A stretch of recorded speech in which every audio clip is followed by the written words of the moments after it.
Fox Sports. We are Fox. We are Arizona.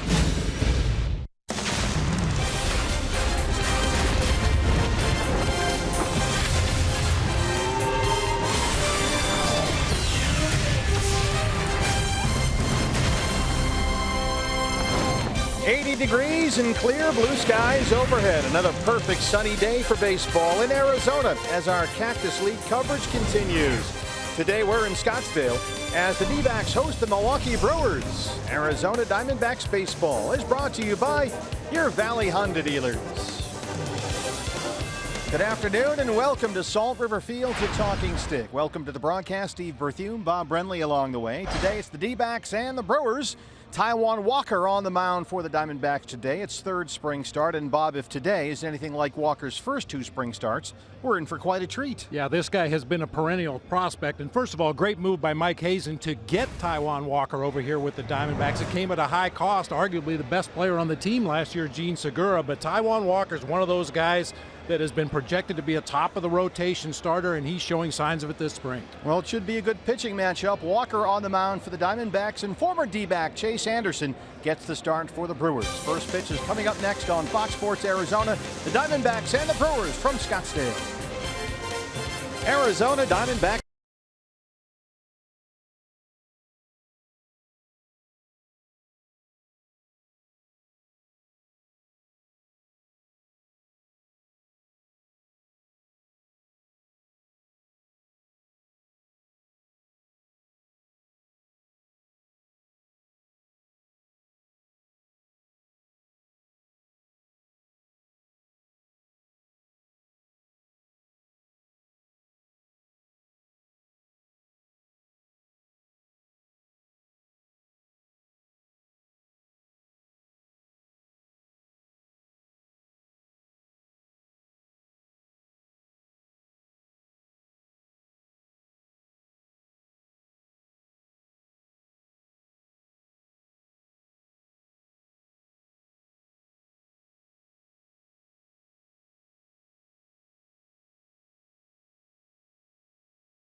Sports Arizona is brought to you by your Valley Toyota dealer.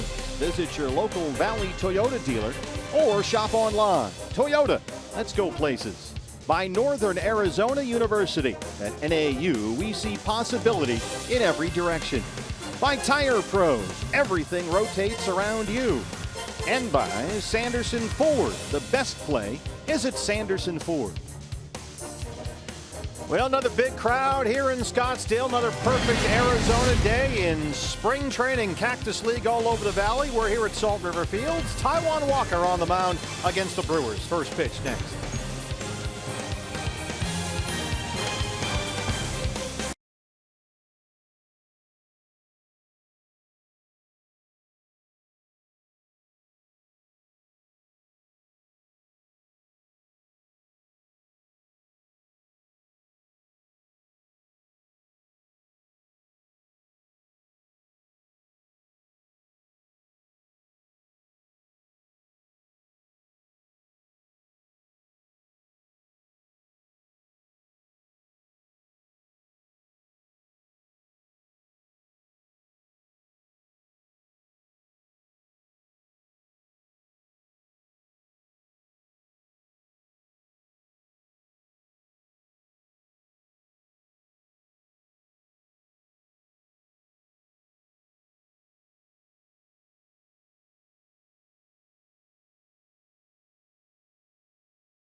Scottsdale, 82 and sunny. Steve Berthiaume, Bob Brenly along the way from Salt River Fields at Talking Stick, where the Diamondbacks 6-7 in Cactus League play so far this spring. In their 7th season here at Salt River Fields, are ready to take on the Milwaukee Brewers. Torey Lovullo and company set to go. Brewers playing a split squad game today. The other half of the team, Bob, is back in Maryville. Yeah, Ryan Braun scheduled to make his Cactus League debut today over in Maryvale, so manager Craig Counsell stayed back there to watch his superstar outfielder, and Pat Murphy, former ASU head coach, will manage the ball club here for Craig Counsell. Keon Broxton will lead it off in center field. Eric Sogard will play shortstop. Travis Shaw, traded over from the Boston Red Sox this winter, will play third base. Jesus Aguilar at first. Kirk Neuenhuis will be the DH. Michael Reed playing right field. Brett Phillips in left field. I can't even imitate his laugh. Andrew Susac doing the catching, and Yadiel Rivera at second base. Brett Phillips, who has become famous all over baseball for his laugh, and we strongly urge you to fire up the old laptop and just type into YouTube Brett Phillips laughs, and you will be immensely entertained. We sat up here for half an hour this morning laughing at Brett Phillips and some of the things his teammates put him through to get him to laugh. Well, the Brewers are having a nice spring. Milwaukee's Cactus League record 8-5, and after a slow start, they've won 6 straight. They beat the Padres in Peoria yesterday. Diamondbacks take the field. And on the mound for the D-backs, it's the big right-hander, and we mean big. It's 6'4", 235. It's Taijuan Walker, only 24 years old, and already with parts of 4 major league seasons under his belt. The former first-round draft pick by Seattle, the first major acquisition from Mike Hazen's new front office group, acquired from the Mariners in the Gene Segura deal last November. Yeah, Taijuan Walker, you look at his numbers, even going back to the minor leagues, he has never had a season as a professional where he gave up more hits than innings pitched. He's a strike thrower. He's averaging 3.5 strikeouts per walk over the course of his career. Hoping to put it all together for the Diamondbacks this season. And he is healthy now. He has improved his mechanics, and he has looked extremely good so far in 2 starts this spring. The D-backs around him are Eye on Defense, brought to you by Nationwide Vision Center. Outfield will be comprised of Jeremy Hazelbaker in left, A.J. Pollock in center, Osvaldo Arcia in right field. It'll be a late insertion, Ildemaro Vargas at third base. We'll talk about that more later. Nick Ahmed at shortstop. Domingo Leyva at second base with Jason Pridey at first, and Chris Iannetta doing the catching for Taijuan Walker. Behind the plate, it's Stu Sherwater. He'll have the balls and strikes. The base umpires will rotate as they see fit over the course of the game. Out there today, we've got Mike Winters, Jim Reynolds, and Toby Basner. So we're set to go. The D-backs and the Brewers. Milwaukee last year 73-89, a 4th place finish in the NL Central. They were 30 back of the Cubs in the division, but they are in the middle of a rebuilding process that so far is going very well. They have restocked their farm system, and now the Brewers have one of the best farm systems in baseball. And leading it off will be a former Diamondback, Keon Broxton, who, as you can see, is having a great spring. 9 for 23, couple of home runs. He's hit safely in 7 straight. Both of Broxton's Cactus League homers have come over the course of his 7-game hitting streak.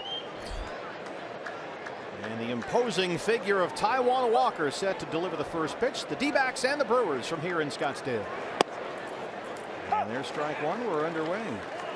Broxton has reached base safely in all 8 games he's played this spring.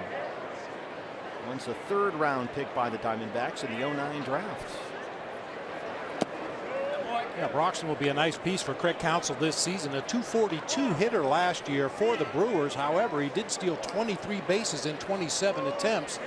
If he can find a way to continue to get on base at the top of the order, Brewers could score a ton of runs this year. Yeah, last year, Broxton's first significant time in the big leagues. He was acquired from Pittsburgh.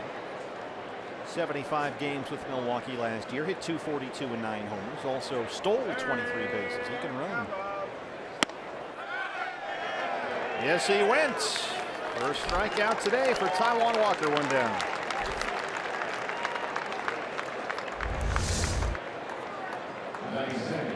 That's one of Walker's strengths, that elevated fastball up there at the top of the zone. Has a little extra hop on it. Hitters think they can get to it, and then you'll see a lot of check swings, just like we saw there from Broxton for strike 3. Eric Sogard, the Phoenix native out of Thunderbird High School and an ASU Sun Devil, the shortstop today. Vargas in at third. Sogard always has run well, but his entire season last year was wiped out by a knee injury. Only played in 2 minor league games all of last season, but now he's with Milwaukee. That slap toward third. Vargas is there. 2 down. This is sort of the way it's gone for Taijuan Walker so far, Bob. In his 2 previous spring starts, he has been ruthlessly efficient. And throwing a lot of strikes. One thing you'll notice around the Cactus League and the Grapefruit League, pitchers that have trouble finding the strike zone tend to get knocked out of their outing a lot sooner than the manager would like. And so far for Taijuan Walker, he has been nothing but a strike thrower, forcing the opposition to swing at some early counts, get some quick outs. Here's the former Boston Red Sox third baseman Travis Shaw. Came over to Milwaukee in the offseason. D-backs have the shift on for the left-hand hitting Shaw, and there's strike 1. Vargas, the third baseman, near second base, and Leyba, the second baseman, is in the outfield grass. Nick Ahmed all by himself at shortstop. Travis Shaw begins today with a 5-game hitting streak. It's 16 home runs and drove in 71 runs in Boston last year.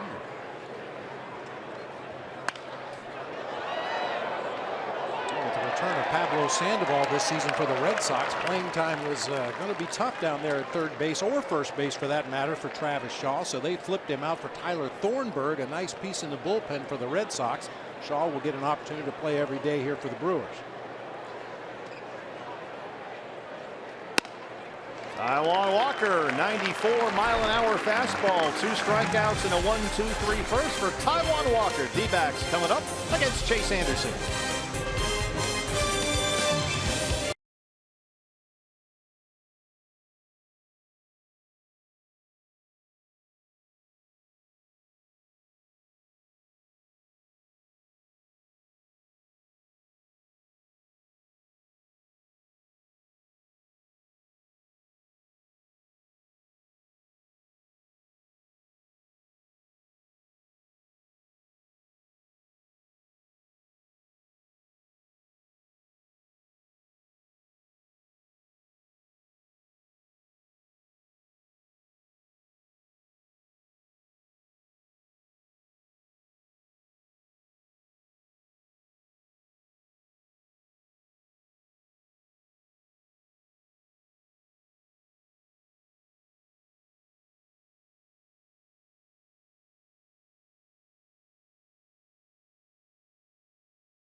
Hand lotion and pizza on a cloud in the sky overhead. That looks good. On the mound for the Brewers, former D-back Chase Anderson last year, his first in Milwaukee. Chase went 9-11, a 4.39 ERA. His big problem was the home run ball. Only 4 pitchers in the league gave up more homers last year. And certainly the Diamondbacks should be familiar with Chase Anderson. A number of these Diamondbacks players played with, behind Chase Anderson in the minor leagues and at the big league level, and hopefully that familiarity will breed success against the Brewers right-hander today. As always, the key to the game brought to you by the Valley Honda dealers. Here's Chase doing his familiar routine, carving the initials RDA of his late father and some grandparents in the mound as he's set to deliver the first pitch to A.J. Pollock, who leads it off for the Diamondbacks. A.J. 3 for 13 on the spring.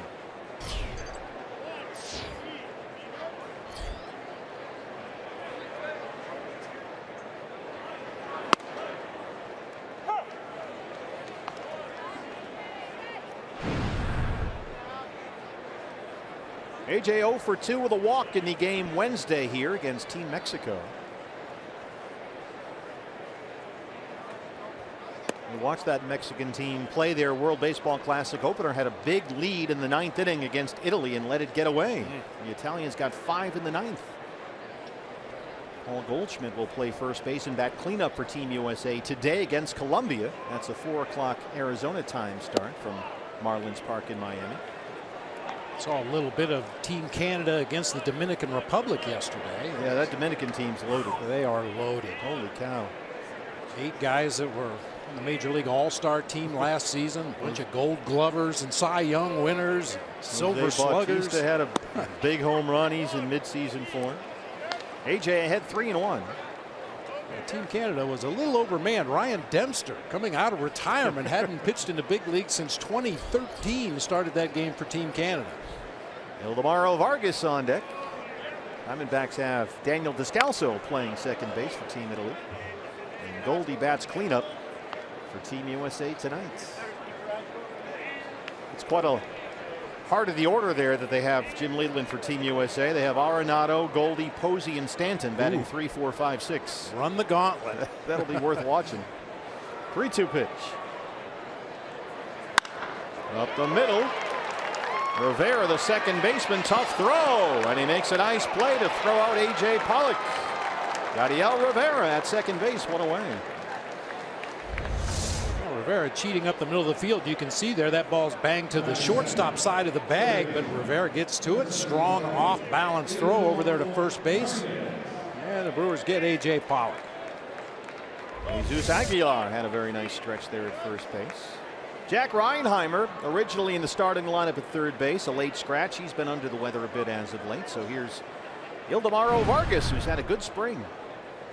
5 for 14 with a homer. He has impressed. Homered here Sunday against the White Sox. Doubled and had an RBI Wednesday in that game against Mexico's WBC team.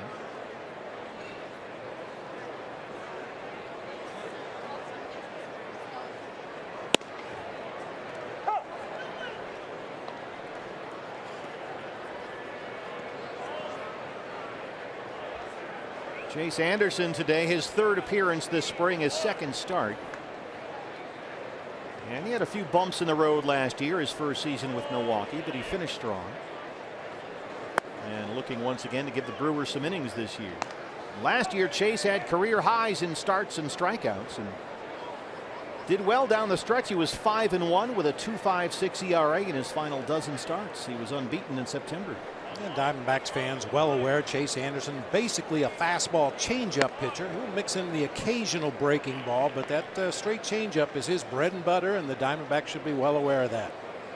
9th round pick by the D-backs out of Oklahoma in the 2009 draft.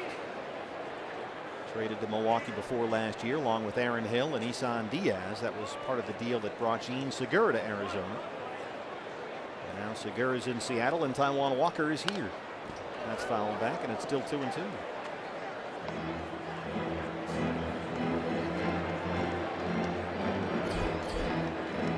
Chris Herman on deck, the DH today. As Torey Lovello continues to rotate the catchers through, Chris Iannetta gets the start behind the plate this afternoon. Trying to match up each catcher with each pitcher a couple of times over the course of the spring. Vargas can't check. And Andrew Susac can't find it. And Vargas is aboard.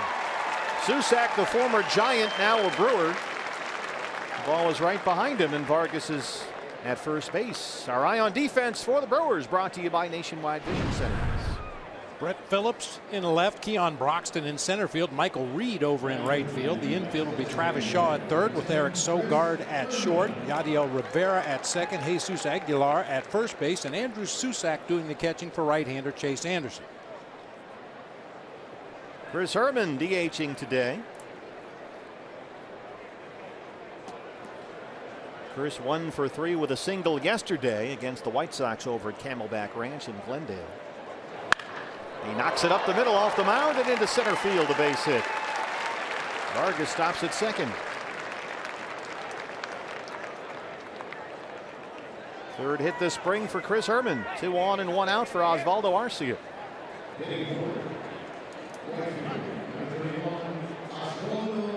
We're there getting a very long and careful look at Osvaldo Arcia. He's played just about every day.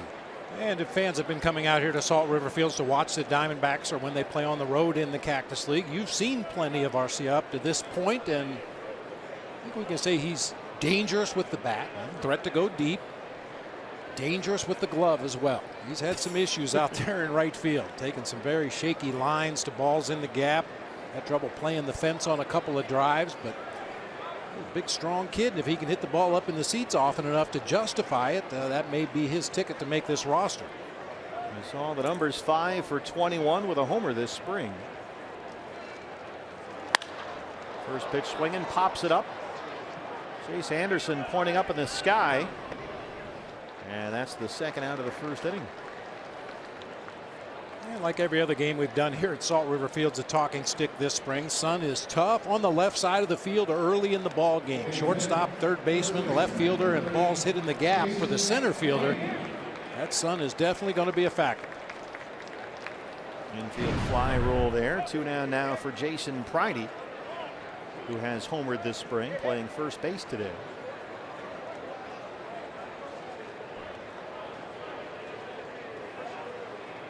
Vargas is at second and Herman at first.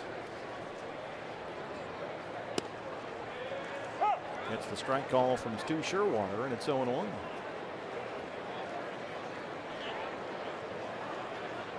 Pridey, drafted out of Prescott High School by Tampa Bay. He was a second-round pick back in '02, and he has been well-traveled. Tampa Bay, Minnesota, the Mets, Oakland, Philadelphia, Baltimore, Colorado, the A's again, and now here with the Diamondbacks. Means he's got a garage full of duffel bags.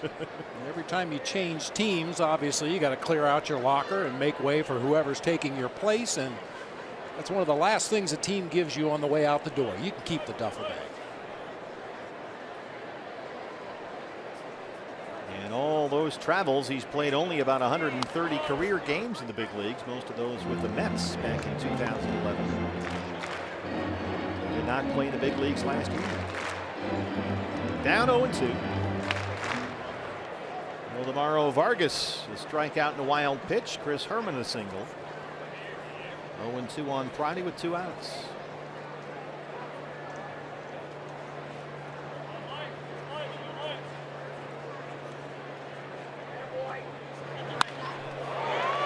That's a flare that drops into right center. Here comes Vargas. He will score. The RBI single for Pridey makes it 1-0 D-backs.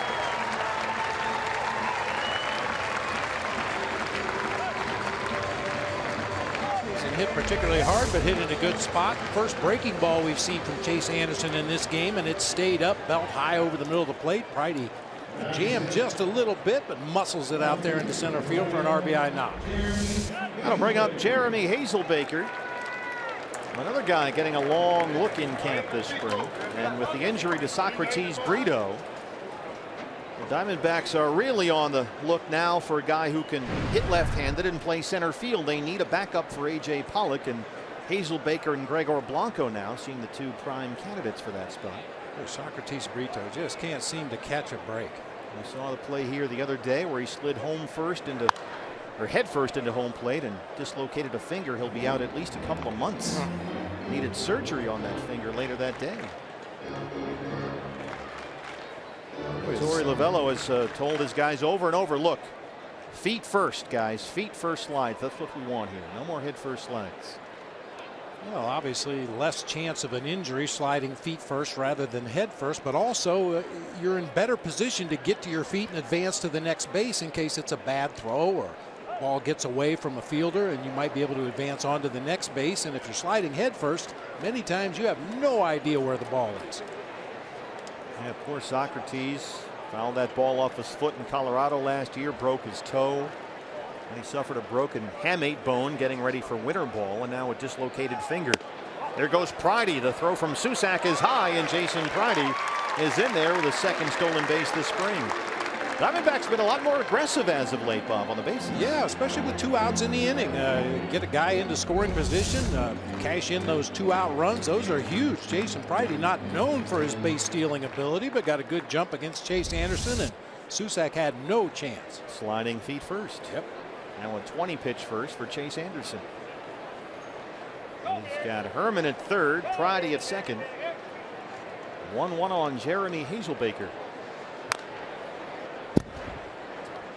This was Socrates Brito the other day. Suffered a lacerated and dislocated finger needed surgery against Team Mexico.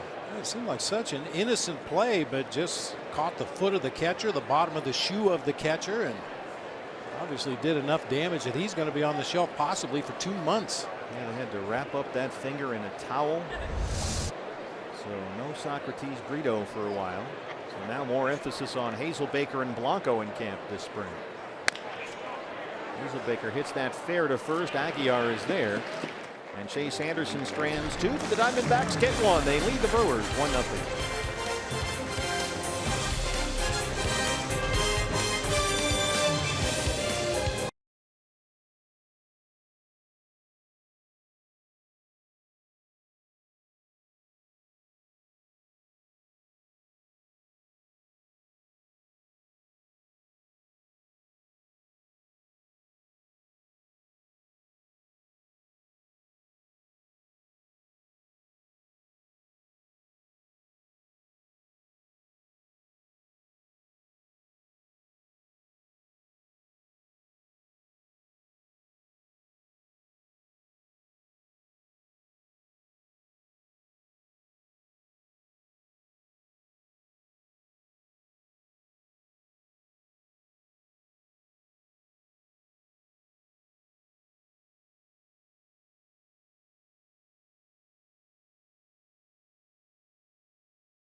On a Jason Friday RBI single, and now it's a 1-0 lead as Taijuan Walker starts the second against Brewers first baseman Jesus Aguilar, who's had a big spring. 9 for 19 with 2 homers and 6 RBIs. Aguilar waived by the Indians just before the start of spring training, picked up by Milwaukee. And he's a guy who's hit 140 home runs over parts of 9 seasons in the minor leagues. And all of last year with Cleveland's AAA team in Columbus. Belted 30 homers there. A lot of guys on this Brewers roster swinging the bat well this spring. They're hitting .288 as a team in the Cactus League. And Milwaukee rolling. They've won 6 in a row. Friday well off the bag. Walker is there. 4 up, 4 down for Taijuan so far. This is the way it has gone for Taijuan Walker so far this spring in his first 2 starts. He has looked outstanding. 5 scoreless innings. He's given up only 3 hits. Has not walked a batter. And had 5 strikeouts. He's already struck out 2 here today.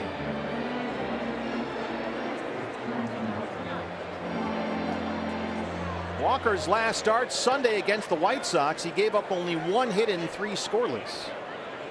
And in fact, he was so efficient in that game, only 26 pitches to get through 3 innings. He had to put in about 20 pitches worth of extra work in the bullpen after coming out of the game. Not uncommon early in camp when a guy has a very quick outing and doesn't reach the pitch count that Torey Lovullo and Mike Butcher would like to see. They send him down to the bullpen to throw another inning or 2 down there, just simulate counts and batters. Just to get the work in. Shift is on for Kurt Nieuwenhuis. Last year played in a career high 125 games with Milwaukee. Hit .209 with 13 homers. Those were the best marks of his career. D-backs have the shift on again for the left-hand batter. And Walker misses upstairs. They go 2.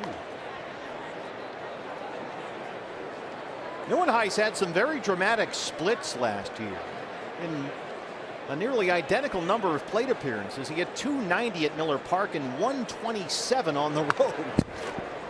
I mean, that is an enormous difference. That is a huge split. I mean, Miller Park has always been considered to be a really good hitter's park. Good hitter's background in center field. The ball really carries well. But that is ridiculous. 290 and 127. What is it about Milwaukee that he likes so much? That's why they brought him back.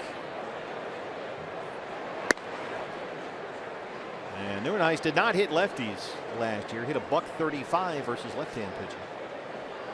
So he's a platoon type guy, but effective nonetheless. 2-2 now. Chris Iannetta behind the plate. Almost too sure. Water doesn't bite. And it's a full count, 3-2. Another nice effort right there by Iannetta. We've been watching him closely behind the plate, as well as Jeff Mathis this spring, to watch their receiving skills. And both those guys consistently get outside the baseball, and their glove is moving back toward the middle of the plate as they receive the pitch. And Chris told us a lot of talk about pitch framing this spring, but the idea is just catch the strikes. Catch the strikes. Don't steal strikes necessarily. Just when it is a strike, make sure that's what the call is. A nice low target. And Neuenhuis gets a piece to stay alive. Yeah, for a big guy, Iannetta and Mathis as well. Very still behind the plate after they give their sign and set up and give the target to the pitcher. Very, very little wasted movement.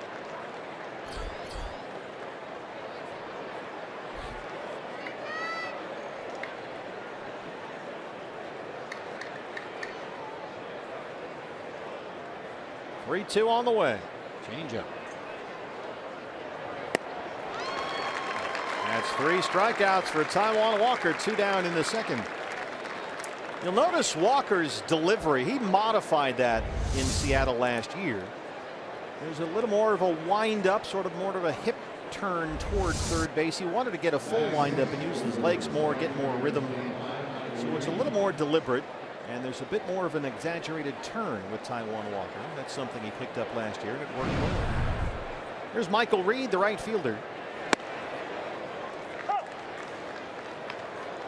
Reed homered in the Brewers win over the Padres yesterday in Peoria, his first of the spring.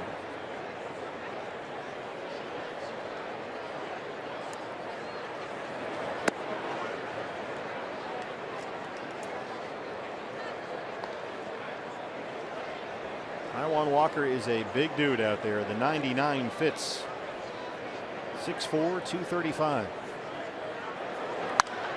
That's on a plane. It's 1-2.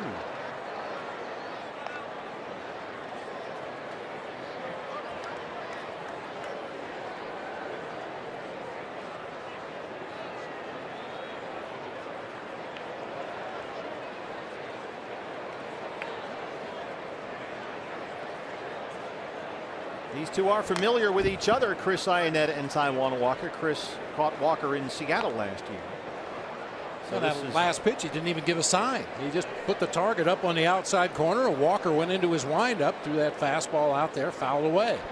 Yeah, that's one thing about Chris Iannetta. He's caught Taijuan Walker. He's caught Tom Wilhelmsen. He's caught Zach Greinke. He's caught Kevin Jepsen, having played in Anaheim and Seattle. Called strike 3. 6 up, 6 down with 4 strikeouts for Taijuan Walker. It's 1-0 Diamondbacks.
Day of spring training here in Scottsdale. So far, 6 up, 6 down, 4 strikeouts. And fans, tomorrow, our D-backs spring training coverage on Fox Sports Arizona continues. It's the D-backs and the Giants here. Robbie Ray on the mound for Arizona. Coverage begins at 1 o'clock tomorrow. It's brought to you by your Valley Honda dealers, also streaming live on Fox Sports Go. Chris Iannetta, the D-backs catcher, leads off the second against Chase Anderson. Diamondbacks have a 1-0 lead on Jason Pridey's RBI single in the first. Chris so far this spring 3 for 8. He had a nice day at the plate here starting Tuesday against Oakland.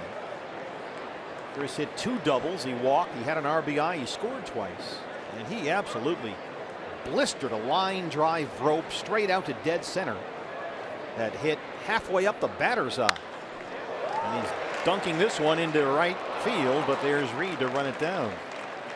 That was one of the hardest hit balls we've seen in this ballpark in quite some time. That Iannetta double the other day against the A's. When you hit a line drive 425 feet to straightaway center field, you've struck the ball extremely well, and Iannetta seems to be seeing it well, getting the barrel on the ball pretty consistently in the early going. Nick Ahmed, 4 for 24 this spring. He's knocked in 4 runs. Nick getting the start at shortstop today. Chris Herman, the DH. There's the defensive alignment for Milwaukee. Nick told us the other day his main thought this spring in terms of the offense is more of an approach to center field and right center field. That's where he wants to hit the ball. If he can just focus on hitting it up the middle or going the other way, he thinks the base hits will drop in. Well, and it's based on experience. He's found that most opposing pitchers, especially when they get ahead in the count, they try to get you out away. So try to cover that pitch, drive it to the opposite field, and force the opposition to throw something eventually that you can pull.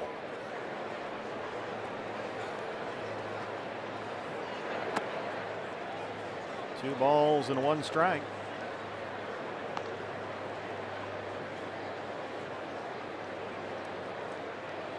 Chase Anderson, 2 seasons with the Diamondbacks, just under 50 starts as a D-back, 2014 and 15.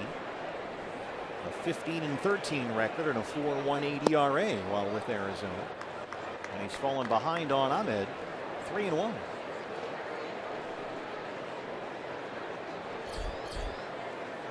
Domingo Leyba on deck, getting the start at second base today.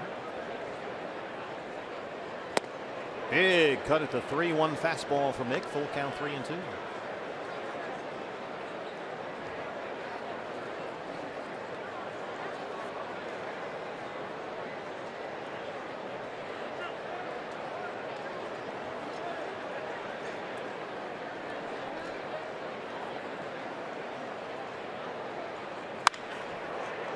Aguilar at first makes a nice sprawling save and then slides feet first into the bag.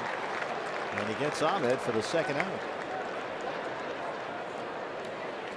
I'm not sure if he caught that ball or that ball caught him. Hit like a bullet. Actually fielded it behind his body. Has time to get up and race to the bag just in time to get Nick.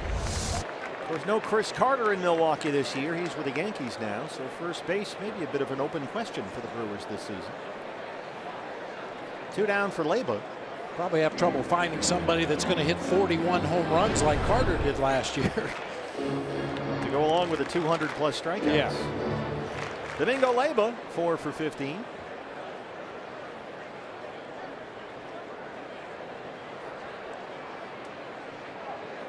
Now, this was not the off season to be a power hitting first base type. We saw guys like Mark Trumbo and Chris Carter and Mike Napoli out there on the open market for a long time. Market was a little saturated with those types of guys, the power hitting right hand batters who don't play a whole lot of defense. Trumbo wound up getting a 3-year deal to stay in Baltimore. Napoli went back to Texas at the last minute, and the Yankees finally called and signed Chris Carter to a 1-year deal.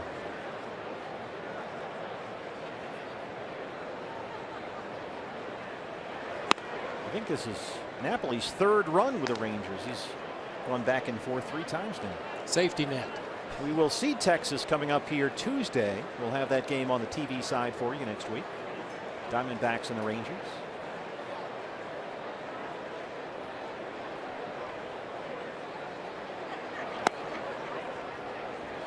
A lot of people thought Colorado might sign one of those guys, but they insisted they signed Ian Desmond to play first base. Some folks thought, well, they may say that, but maybe they'll move him into the outfield and sign one of those Napoli Trumbo type guys, but they're sticking with Desmond at first. Leyva slaps the 3-1 the other way. Phillips is there. And we'll take a look at Brett Phillips. When we come back, he'll lead it off. It's 1-0 D-backs.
To get him to laugh.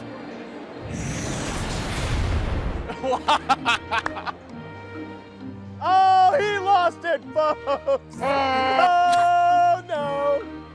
That's one. We're going to get another one. We're going to get another one. Why'd you yell at me? Oh, yell at me. He may have the greatest laugh in human history. Brett Phillips, the left fielder, leads it off against Taijuan Walker. Yeah, the mouth flies open, the right eye goes shut. He just sounds locks like up. a donkey. Yeah. He says that donkey sound he makes when he laughs is just him trying to breathe. But it is immensely entertaining. There's a whole bunch of YouTube videos, just Brett Phillips' teammates telling him bad jokes and trying to get him to laugh. 4 for 18 on the spring. You know, not that Brett Phillips' laugh is a weakness, but if you have a weakness or something that your teammates can poke fun at, they'll find it and they will abuse you. He is a highly sought after guest in any spring training TV show. Everybody wants to book Brett Phillips and try and make him laugh. 1-2 now. Taijuan Walker set down all 6 he's faced so far. He's already got 4 strikeouts. Phillips, as a baseball player, spent all of last season at AA Biloxi. That's in the Southern League. Showed some power, 16 home runs, but he hits just .229.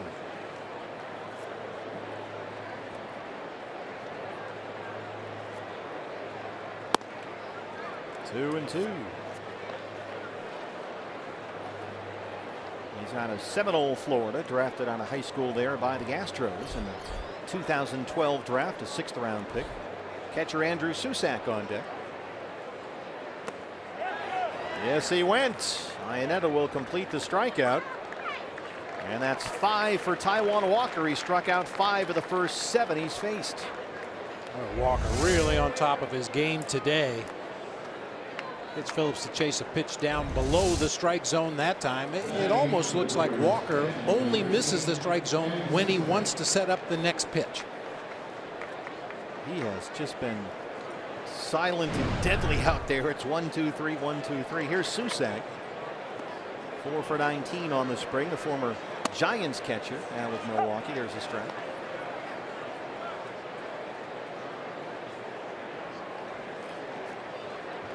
Now that Taijuan Walker has matured a little bit, he's still only 24. He'll turn 25 in August. He's got more polish to him. He's trying to pick up some pitches, that slider, that two-seam fastball. So when he's up there against a right-hand batter, he often likes to try that slider away and then have the two-seamer come in on the right-hand hitter with the next pitch. And he has been a handful. That's 6 strikeouts in 8 batters. Has to be tempting for Lavello just to take him out of the game right now and send him downtown to Chase Field. You don't want anything to happen to Taijuan Walker the way he's been throwing the ball this spring. Wrap him in bubble wrap and send him down to Chase Field.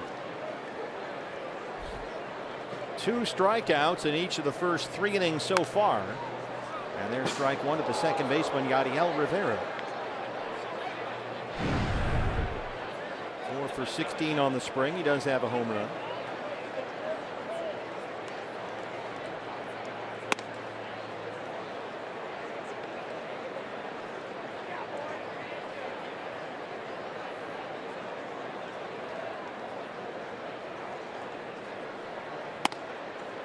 Got to be great for Taijuan Walker just to feel right out there. He was hampered very early in the year with Seattle last season by a nagging foot problem in his right foot, the one that he pushes off the rubber with. He was out nearly all of July and most of August last year. Says at the end when they took out 10 bone spurs in his foot, he said, I didn't know there was enough room for 10 bone spurs in a foot.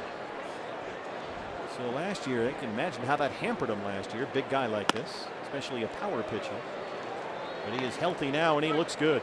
Well, one thing you mentioned about Walker is his delivery, a little more torque, a little more turn away from the batter, try to generate a little bit more power. But watch his follow through, very short, very abbreviated.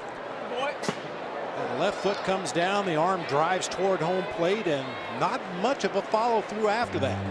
Can't argue with the results, but just kind of odd to see that very abbreviated, chopped off follow through. Called strike 3. 9 up, 9 down, 7 strikeouts for Taijuan Walker. Oh man, does he look good.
Walker just absolutely dominating the Brewers through the first 3. Hey fans, for the first time ever, the D-backs opening day will be held on a Sunday afternoon.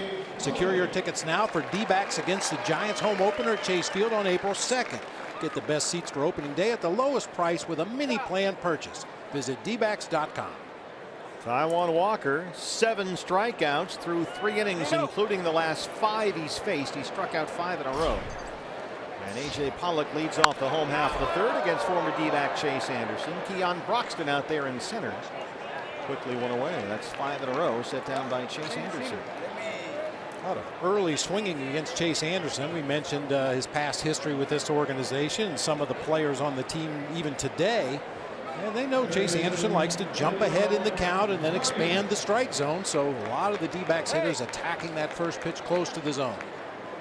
Ildemaro Vargas struck out his first time up, reached safely on a wild pitch, and scored on Jason Pridey's RBI single. That was back in the first.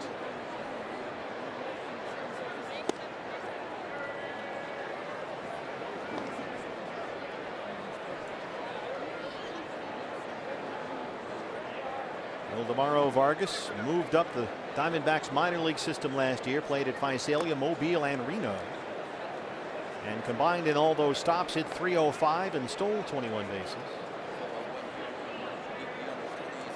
When he was playing with the Aces in AAA last year, hit .354 at Reno and was put on the 40-man roster in November.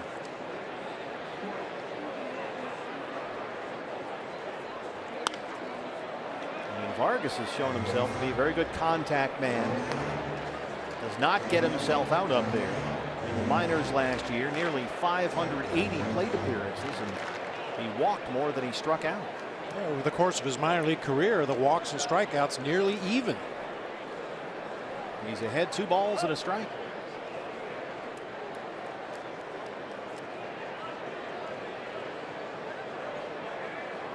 He was very good defensively at Mobile last year, playing both second base and shortstop.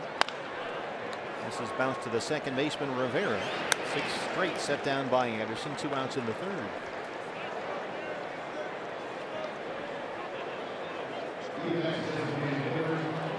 Chris Herman singled his first time up. Herman, another guy that jumped on the first pitch he saw from Chase Anderson, banged it into center field for a base hit. Chris is the DH today.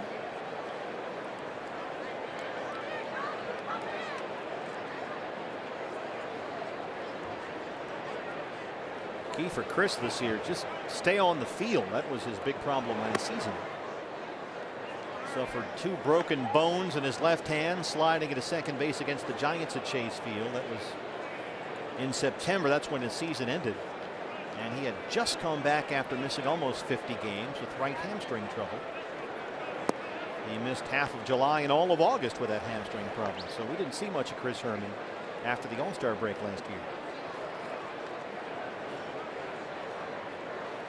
But boy, with his versatility defensively, he's a guy you want to keep healthy and on the roster. Yeah, he's a perfect National League player where you have double switches and defensive changes late in the ball game, pinch hit opportunities, and a guy like Chris Herman that can play just about every position on the field and swing the bat from the left side. Very valuable to a National League team.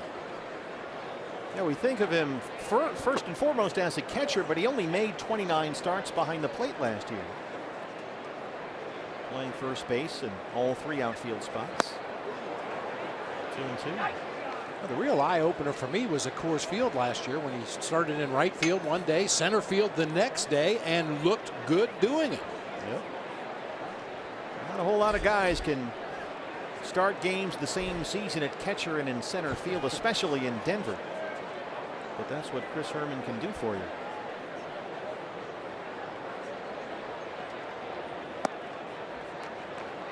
With all those injuries, no Peralta, no Pollock last year. You looked out at Coors Field in Denver. We had a third baseman, a shortstop, and a catcher starting in the outfield.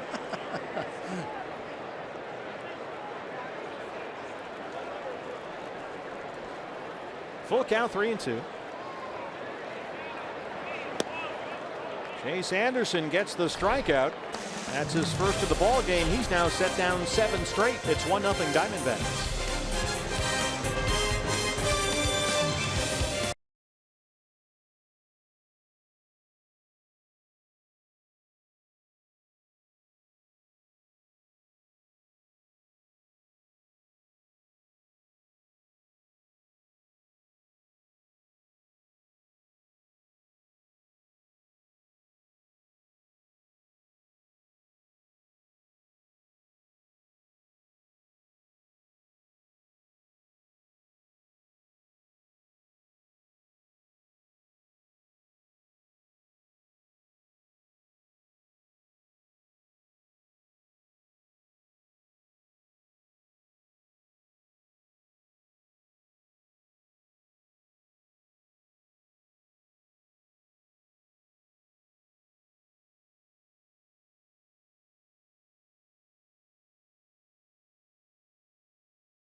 Walker so far 3 perfect innings with 7 strikeouts. He has struck out the last 5 Brewers he's faced. Well, you talk about highlights. Taijuan Walker's been a one-man highlight reel here in the early going today. All of his pitches working. His command has been tremendous. Struck out 7 of the first 9 batters he's faced in this game. And you can see why he has been such a highly touted prospect in the Seattle system for several seasons now. But if he can just stay healthy and look as polished as he's looked here today and throughout the spring, the Diamondbacks will really have something here. Keon Broxton led off the game with a strikeout, and there's strike 1. Yeah, Mike Hazen, this was the first significant move that Mike Hazen's front office made, trading the player who really was the D-backs' best player last year, Gene Segura, from day 1 to the end, to get Taijuan Walker here. And Mike saw a chance to add some depth and talent to the rotation. And Taijuan Walker is that prototypical starting pitcher that you want to have in your rotation, still growing into his abilities as a starter. Significant rotation depth. And when you start looking at the group with Greinke and Shelby Miller, Taijuan Walker, and Robbie Ray, and Braden Shipley, and Archie Bradley, and Anthony Bonda, who's looked very good this spring as well, the young left-hander. This is a nice group of pitchers for Mike Butcher to work with.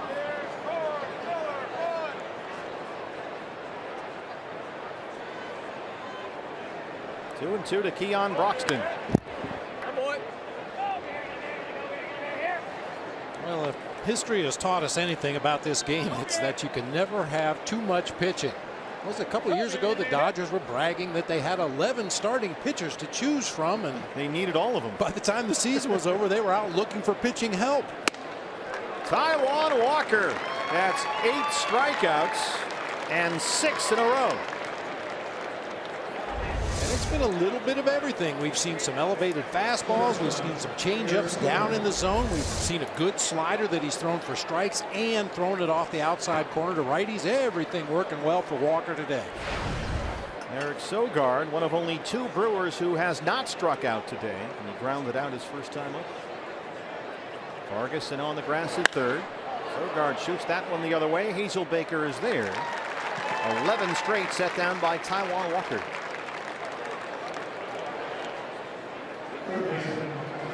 I'll bring up the third baseman Travis Shaw, who struck out to win the first.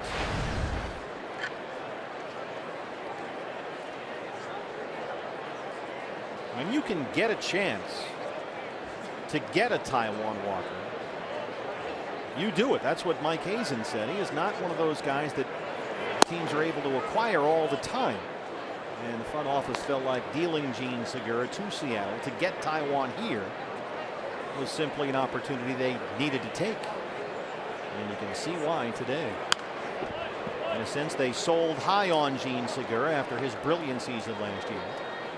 So they get Walker here, and also, Bob, you create a spot at second base for Brandon Drury. Yeah, that's what I was about to say. Plenty of depth at that second base position, so the Diamondbacks felt comfortable letting Gene Segura go in the trade. Well, got a piece that they definitely need. Somebody in that rotation to eat up innings. Give that bullpen a day off from time to time. So Segura, Mitch Haniger, and Zach Curtis went to Seattle. Taijuan Walker and Ketel Marte arrived here in Arizona, and Marte has looked like a very intriguing player this spring as well.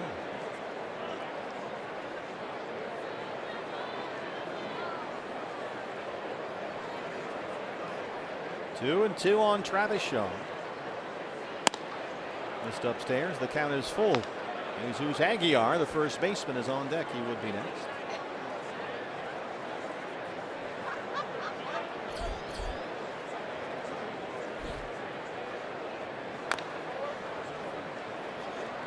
Ketel Marte homered the other day against the Oakland A's, that crazy 21-13 ball game. He hit a home run in the first inning that spotted the Diamondbacks to a 5-0 lead.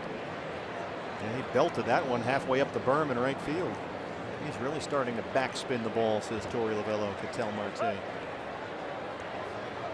And in competition for the starting shortstop job with Nick Ahmed and Chris Owen. CO had a homer yesterday in Glendale off the White Sox Lucas Giolito. First base runner today for Milwaukee, a 2-out walk to Shaw.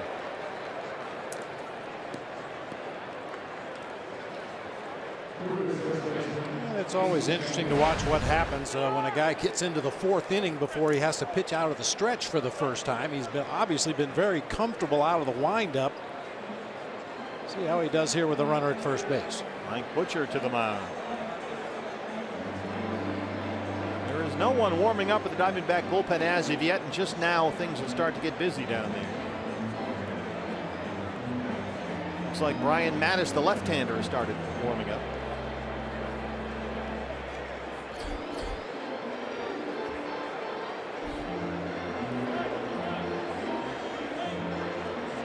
So here's Aguilar with Shaw at first and 2 outs. 9 for 20 on the spring with 2 homers.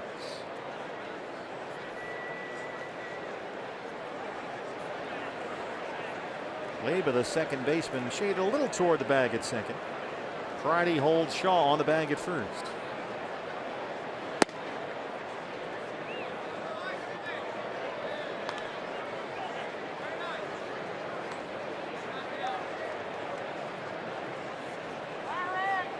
Walker can work up with a hard mid-90s fastball. He can break off a curveball. He threw a split finger fastball about 20% of the time last year. In this spring in camp, he's worked on a slider and a changeup. But he's a guy that more often than not, because he's not had a slider before, works north and south, expanding the strike zone up and down as opposed to east and west. Yeah, we've seen a lot of that here already today. A lot of fastballs up there above the letters like that. Well, tough to catch up to. I mean, and you don't really even need overpowering velocity. Low to mid-90s. If you can keep that pitch up there above the top of the strike zone, it's so tempting for an opposing hitter, but so tough to catch up to.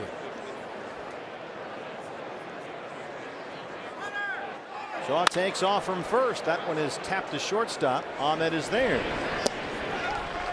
Taijuan Walker strands that 2-out walk. 4 scoreless with 8 strikeouts. It's 1-0 Diamondbacks.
D-backs lead the Brewers 1-0. Steve Berthune, Bob Brenly along the way, and joining us now from the D-backs dugout, the big Texan and former Brewer, it's Anthony Banda. How you doing? We're doing good, guys. How are you? We're doing great watching you pitch. Boy, you work quickly. That's one thing we like about you. You get the ball and you are ready to go out there. Yeah, simple is key. You know, keeping the defense on their toes and getting after it. You know, I'm looking at the media guide here for the Diamondbacks, Anthony, and there's a picture of you shooting pool at the Phoenix Boys and Girls Club as part of the Diamondbacks Rookie Development Program. What exactly is that, the Rookie Development Program, and what kind of things are you asked to do? We're just, you know, we're just there to learn about like what it is to handle the media and stuff like that. What comes with being part of a big leaguer. I'm all about the charity stuff, and I'm all about like giving back to the kids and community. So like doing that kind of stuff, it really brings a smile on my face. I love seeing other people smile, especially the kids. So, I mean, anything to help out with the kids or anything else like that, I love to do it. Well, Anthony, it was a big step forward for you last year between AA Mobile and AAA Reno. 26 starts, a 2.88 ERA. You had more strikeouts than innings pitched. Tell us about your development last year and how it went for you. It was, it was a big boost. Just being able to command all pitches, going out there and competing every single day. And I think it starts within the week, the preparation, getting ready to start. There you go. Osvaldo Arcia takes it out of here. His second home run this spring. Anthony Bonda, good luck here. 2-0 Diamondbacks. Last year was a big step. Just being able to control, my game and being able to be comfortable with what I throw and keeping the hitters off balance. And like you said before, the quick pace, the tempo, it's always key for me. Just continuously going after the hitters and getting my guys out the field and letting them do their job at the plate. I just, like I said, I just love going after the hitters. Anthony, we know you're in here just to compete and do the best job you possibly can, but have you been told anything by Mike Butcher or Torey Lovullo as far as what they want to see you do and what you need to do to make this team? As far as I know, I'm just, they just continue telling me to compete, keep getting my innings in and stay healthy along the way. And that was my plan coming into camp. Getting along with the guys, getting everything acclimated with just in and out of how to go about it, just keeping my head down, competing and getting ready for every starter that I got. But I mean, those are the goals, and ultimately staying healthy throughout camp. Well, you sure have looked healthy, certainly all last year, Anthony. Looking at some of the numbers, a few years ago your fastball was 92, 93, but last year it was more like 95, 96. The velocity has come along for you. Any reason why? It just, some say I tapped into my man strength. No, it's definitely preparation in the off season and throughout the week. Like I said, it's just staying on top of the routine, and continuously working. And refining my mechanics and keeping my body where I needed it to go towards the plate. But overall, I think it's just the preparation of the overall, look of, just being strong and being ready to go. And it seems like that's helped your confidence. The numbers have certainly been good. And Mike Bell was talking about that with us a little bit regarding you. Maybe a few years ago, perhaps you didn't believe in yourself as much as you seem to now. Is that the case? It's always good when you have success. It's easy to have build confidence, but I really just focus on start to start and just trying to win a ball game for the club, and just going out there and competing every single day. But the confidence is really what boosts any player. But overall, I've been fortunate enough with this great organization to have such great guys around me. They just continually just keep me up and pick me up, when I'm feeling down, or, vice versa. But I mean, I think it's just a great atmosphere of being where you're at, and then obviously you feed off of that with the confidence and success.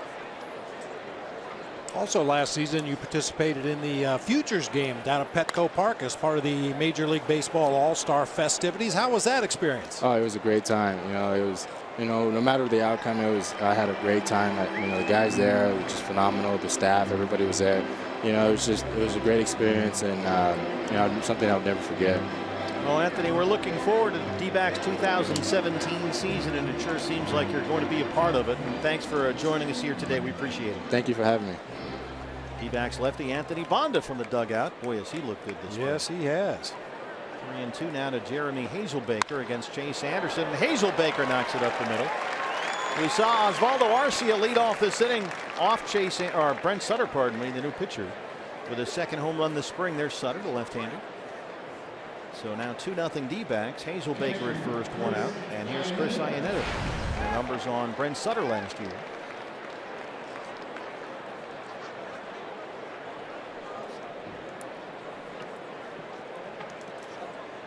Bonda may work more quickly than Wade Miley did.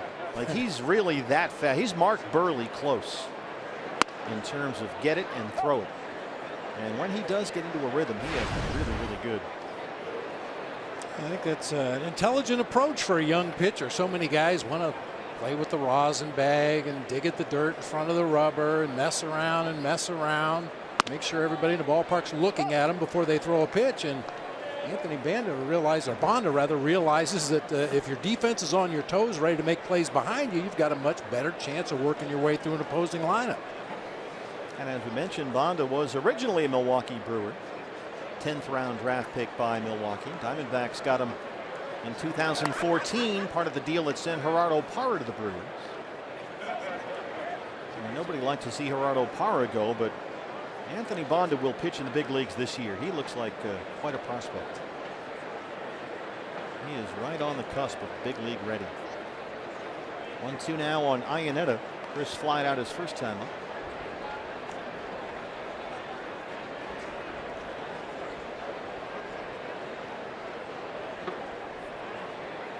First inning of work for the left-hander Brent Sutter, in relief of Chase Anderson, who went 3 innings. And Chase, after giving up a run in the first, retired the final 7 he faced in his 4th appearance of the spring.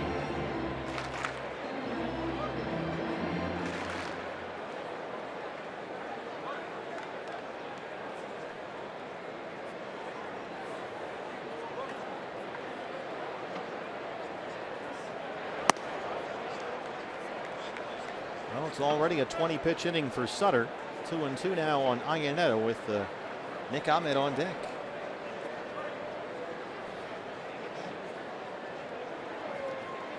Hazelbaker runs the bases very well. That's one thing that has stood out with Jeremy this spring. He's a very good base runner. That's out of play.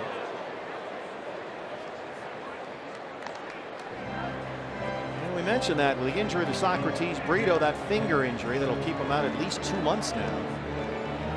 The Diamondbacks need preferably a left-hand hitting outfielder, someone who can play center and spell A.J. Pollock from time to time. So Brito's out, at least for now. That would leave Hazelbaker and Blanco. Iannetta rips one into left center. Hazelbaker's on the run. Tony Perez-Chica going to wave him home. Iannetta in at second. Here's the throw, and it's not in time. Iannetta sneaks into third, and it's 3-0 Diamondbacks.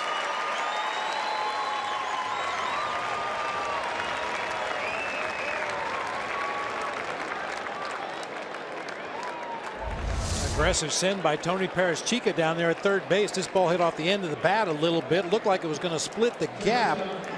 However, Phillips able to get there. Perfect relay. Fortunately for the Diamondbacks, the throw is on the first base side of home plate, allowing Hazelbaker to slide in with the 3rd run of the game for the Diamondbacks.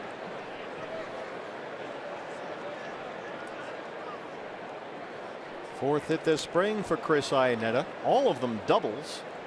And here's Nick Ahmed.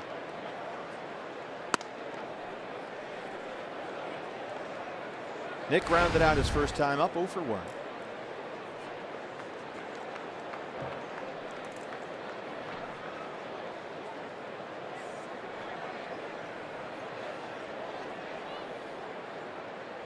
Now 5 hits for the D-backs, none yet for Milwaukee.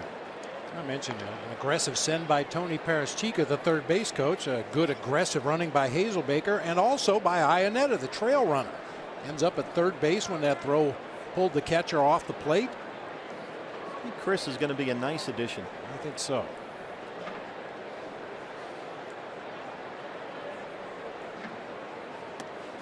That one almost went to the backstop. Andrew Susak able to corral that one. And Nick is ahead 2-1.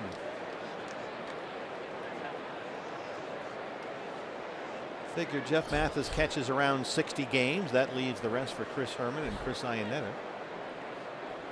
Bullpen is busy for Milwaukee. Michael Blazek, the right-hander. Ahmed fouled that one off, and it's 2-2. Suter creeping up on a 30-pitch 4th. Still only 1 out. Looks like Brian Mattis is set to go in the Diamondback bullpen. He'll get the 5th.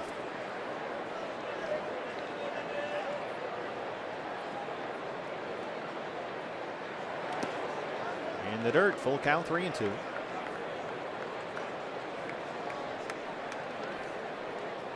There's Brian Mattis, former Baltimore Oriole, competing for a bullpen job here.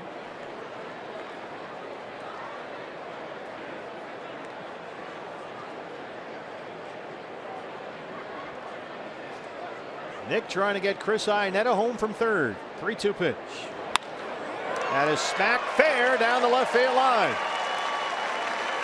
Nick heads for second. Iannetta scores. Nick Ahmed still going. He's on his way to third. Phillips is waving. And Nick's going to have to go back to second base, but it's 4-0 Diamondbacks. RBI double. I think that ball rolled right out the gate out there in the left field bullpen. Phillips was running over there to make a play. Nick Ahmed picks on that high breaking ball and tomahawks it down into the corner.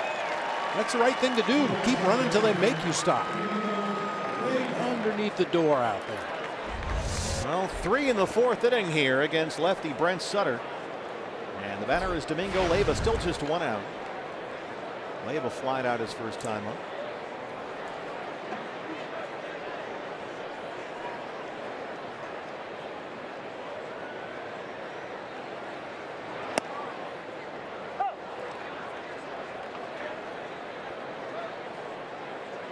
That's 3 consecutive hits for the Diamondbacks, 4 in this inning.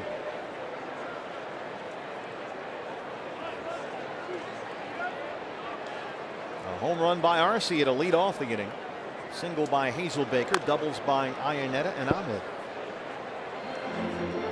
And Leyva's down 0-2. That's the 3rd double this spring for Nick.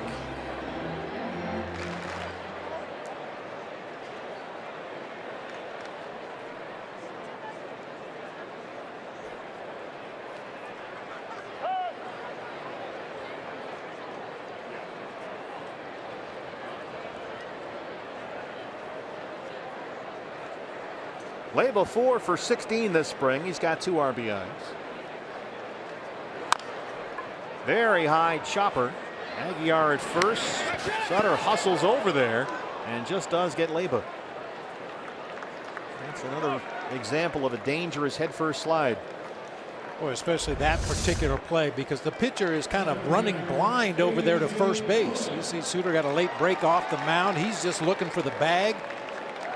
Leyva goes in belly first with that hand extended out there. That's when you see a lot of pitchers either come down on the hand of the runner or they jam their hand into the bag really hard like Leyva did right there.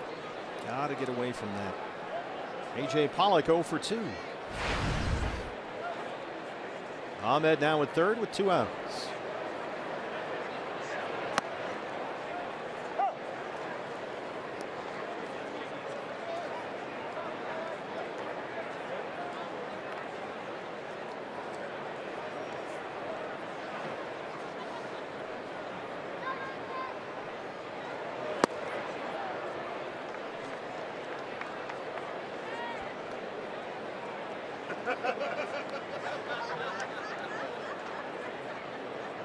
A home run by Arcia. RBI doubles by Iannetta and Ahmed.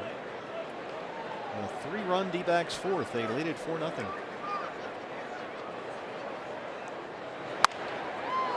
Second base for Rivera. Osvaldo Arcia got it started. His 2nd of the spring. 2 more runs would follow. We are through 4 in Scottsdale. Diamondbacks lead the Brewers 4-0.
D-backs lead the Brewers 4-0 as we start the 5th inning. New pitcher for Arizona, the left-hander Brian Mattis out of St. Mary's High School. Trying to win a bullpen job here. He'll work to Kirk Neuenhuis, Michael Reed, and Brett Phillips due up for the Brewers, 5, 6, and 7. Did I cut you off? Were you ready to do a promo? Oh, no. I was just felt like I did. Goofing around with the guys in the truck. Got caught by surprise there. Oh, Neuenhuis is at it again.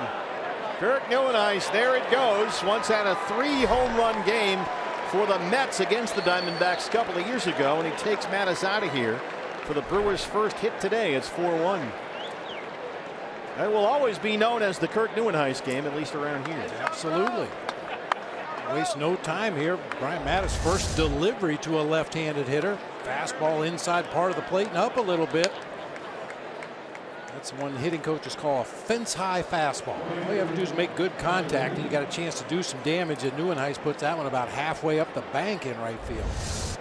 That was July 12th, 2015 at Citi Field. Neuenhuis, who hit 4 home runs for the Mets all season that year, had 3 of them in one game against the Diamondbacks. Go figure.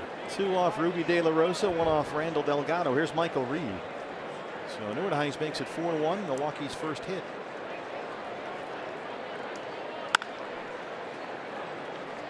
Vargas at third in front of Ahmed. Ildemaro Vargas tried, he can't make the backhand stab. That was right to Nick Ahmed. Now, don't you always say that they tell the third baseman if you can get to it, take it? Yeah, third basemen are taught to take anything they can get to their left, and this time probably would have been better served to let Nick take that ball. He was in a good position, squared up right in front of it, but Vargas doing what he's supposed to do, take everything you can get to your left.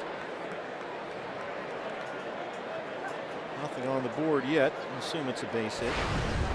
Brett Phillips struck out to end the second against Taijuan Walker. Walker was absolutely dominant here today. 4 scoreless innings with 8 strikeouts, including at one point 6 in a row. Shift is on for the Diamondbacks against the left-hand hitting Phillips.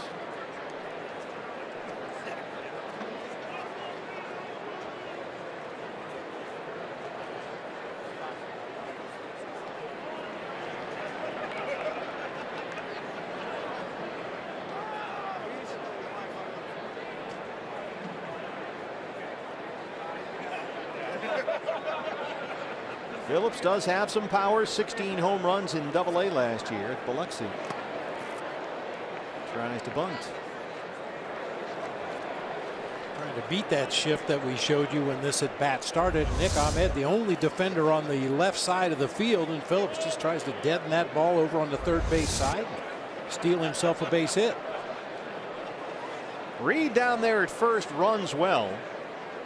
He played all of last season at AAA Colorado Springs, stole 20 bases.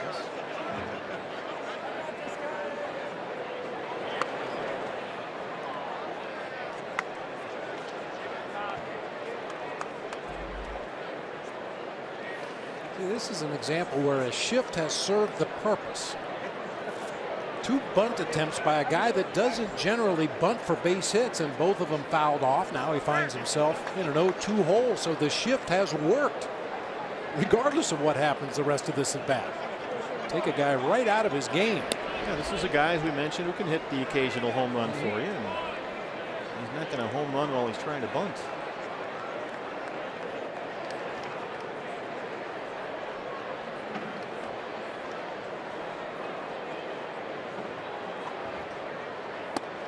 Called strike 3. Mattis rings up Phillips. 1 down in the 5th. Yeah, that's an at bat Brett Phillips will think about for a while. I think the idea was good, trying to bunt the first pitch to the third base side of the field, but as I said, that's not his game, and by trying it a second time, he really put himself in a hole. Andrew Susac, the catcher, struck out against Taijuan Walker his first time up.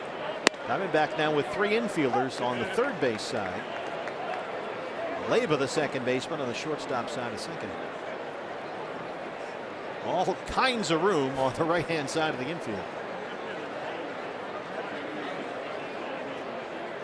Susac only 17 big league at bats with Milwaukee last year. This is a guy whose career has been wrecked by injuries. Concussion problems, thumb injuries, wrist surgery. former second-round pick by the Giants. San Francisco finally gave up and traded him to Milwaukee last August.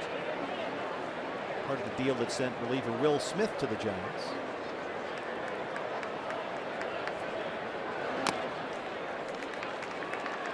And Mattis has his second strikeout. Susak 0 for 2 with a couple of strikeouts today. That'll bring up Yadiel Rivera, the second baseman. Elevated fastball, four-seamer up there above the belt. After that leadoff home run by Neuenhuis, and then the base hit by Michael Reed, Mattis has settled in quite nicely the last two hitters here. Yadiel Rivera struck out looking to win the third. One of 8 strikeouts today for Taijuan Walker. First pitch is rolled over the mound. Leba's there, flipped to Ahmed, and they get the force on Reed. But the Brewers get on the board. Diamondbacks lead it 4-1.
Diamondbacks leading the Brewers 4-1.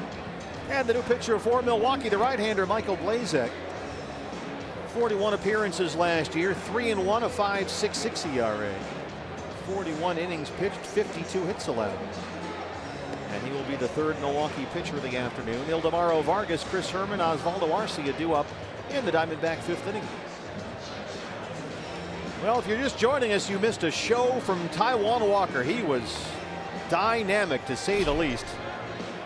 Brewers through 4 innings against Walker had only 1 base runner. That was a 2-out walk to Travis Shaw in the 4th inning.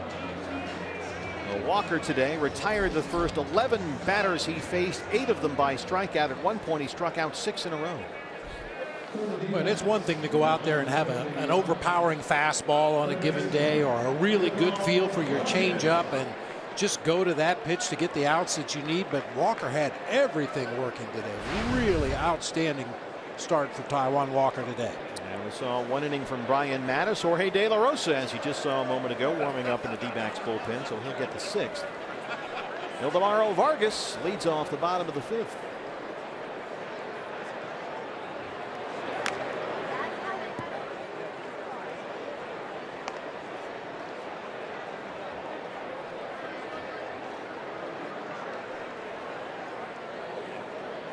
Brewers playing a split squad game today. The other half of the Milwaukee club is at Maryvale hosting the White Sox. Brewers 8-5 this spring. They've won 6 in a row in Cactus League play. Vargas hits a hopper to second for Yadiel Rivera, 1 away.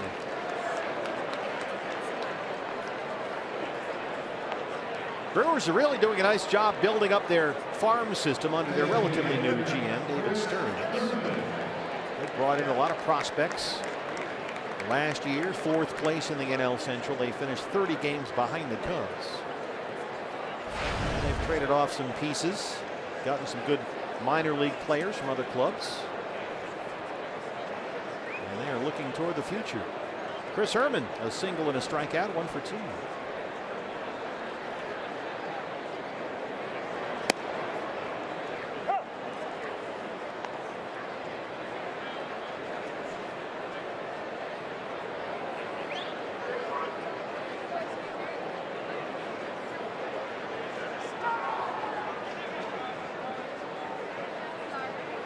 Chris 3 for 19 on the spring so far. Mentioned this the other day. He was a very slow starter last year. Herman had a quiet spring. He hit under $140 in April. And then, boy, did that bat come alive. He hit nearly .380 in May. 3 triples and 3 homers. That slow starter thing is not always good when you're a backup player. Yeah. You know, if you're an everyday guy and you've got your numbers on the back of the bubblegum card and the organization's pretty sure what they're going to get once the regular season starts, well, you're not so concerned about those guys being slow starters in spring training. But if you're trying to make an impression and earn your way onto a ball club, slow starts in spring are the worst thing that can happen. And especially Chris Herman, his first year with a new team. Diamondbacks' previous front office traded a good power hitting prospect to get him in Daniel Palka, who went to Minnesota and hit a lot of home runs in the Twins minor league system last year.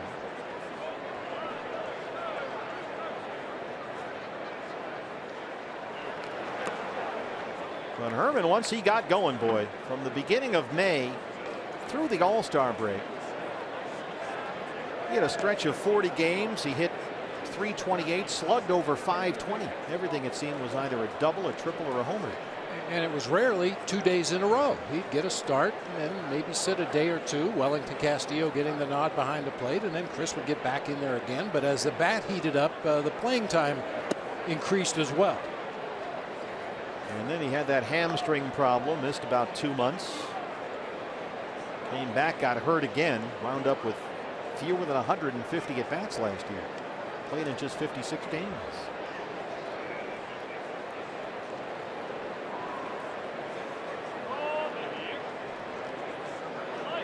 Two and two.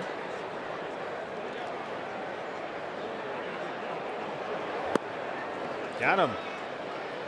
2 down in the 5th, and now the batter is Osvaldo Arcia, who led off the 4th against Brewers lefty Brent Sutter with his 2nd home run this spring.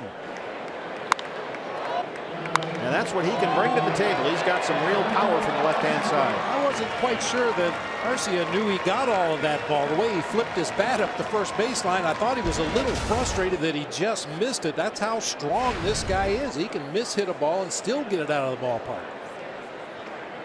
You mentioned that Herman was your ideal National League type of player. Osvaldo Arcia seems to be an American League type of player.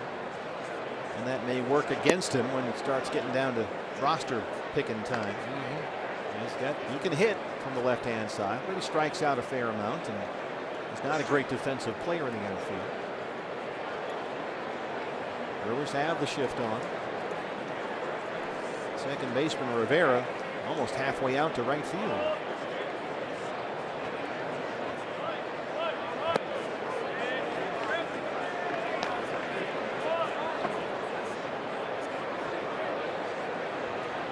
Osvaldo Arcia played for 4 different teams last year, and he finished the season with 202 at bats. And in those 202 at bats, he struck out 80 times. Ouch.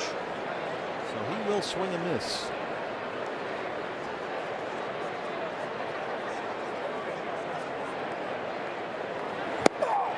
Like that. I mean, that's literally, he's striking out half the time he's up there almost. At least last year. But he has been a 20 home run guy in the majors. He was picking the spot on the grass out there where he wanted that home run ball to land. He was still looking out to right field as he finished his swing. Got to see the ball. When he was coming up in Minnesota's system, there were people that said, you know, he reminds you of almost a left-hand Manny Ramirez. Not that he was going to put up Manny-type numbers, but the same kind of hitter, only from the left-hand side. Very similar defensively as well. Yeah, exactly right. Good call. Both have had their moments out there. Arcia, 25 years old. He'll be 26 in May. Pulls the ball most often. Will occasionally go the other way. His career numbers mostly with the Minnesota Twins.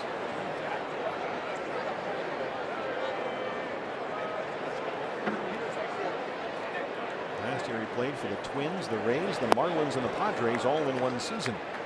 Blazek comes in, works a 1-2-3-5 with 2 strikeouts. Diamondbacks lead it 4-1.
Sixth inning here in Scottsdale, and the new pitcher for the Diamondbacks, the veteran lefty Jorge De La Rosa, signed to a minor league deal just after spring training opened last month.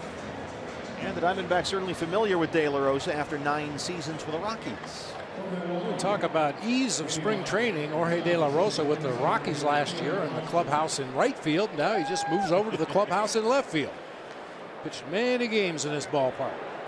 That's it for A.J. Pollock. Christopher Negron takes over in center field, the only defensive change for the Diamondbacks so far. Keon Brock's an 0 for 2 with 2 strikeouts, both against Taijuan Walker. Leads off the 6th for Milwaukee.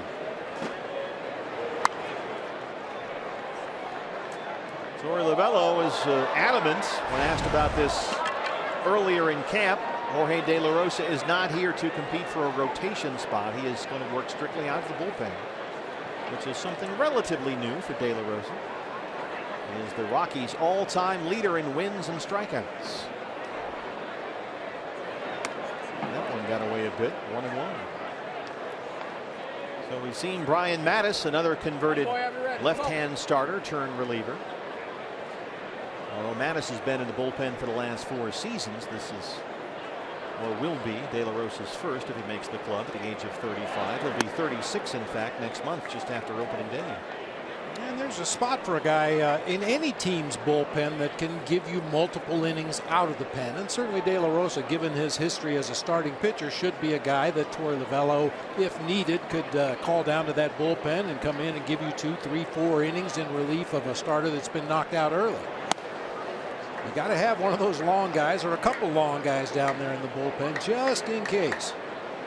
Yeah, this could be a good fit for De La Rosa. He's lived in the Valley for a long time now. 2-2 on Keon Broxton. And the Diamondbacks made it worth his while. A $2.25 million salary if he makes the ball club, and there are some other incentives built in. 27 appearances last year with Colorado. 24 of them starts. A leadoff walk.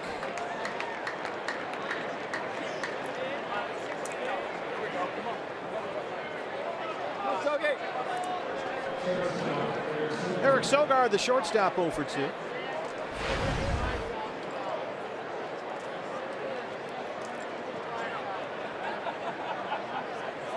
De La Rosa, it's funny, he's never thrown a big league pitch during the regular season, obviously, for the Diamondbacks, but this is actually the 3rd time he's been with the D-backs. Sogard bunts it right back to the mound. De La Rosa gets the lead man Broxton, and that's it. Hey fans, MLB.TV Premium is back, and it's better than ever. You can watch out-of-market regular season games, spring training games, and the World Baseball Classic all live on over 400 supported devices. Visit dbacks.com/TV. Travis Shaw, the 3rd baseman now. Mentioned Jorge De La Rosa. He originally signed with Arizona out of Monterrey, Mexico. That was back in 1998. His contract was eventually purchased by the Red Sox. Boston later sent De La Rosa back to the Diamondbacks. That was part of the Curt Schilling deal.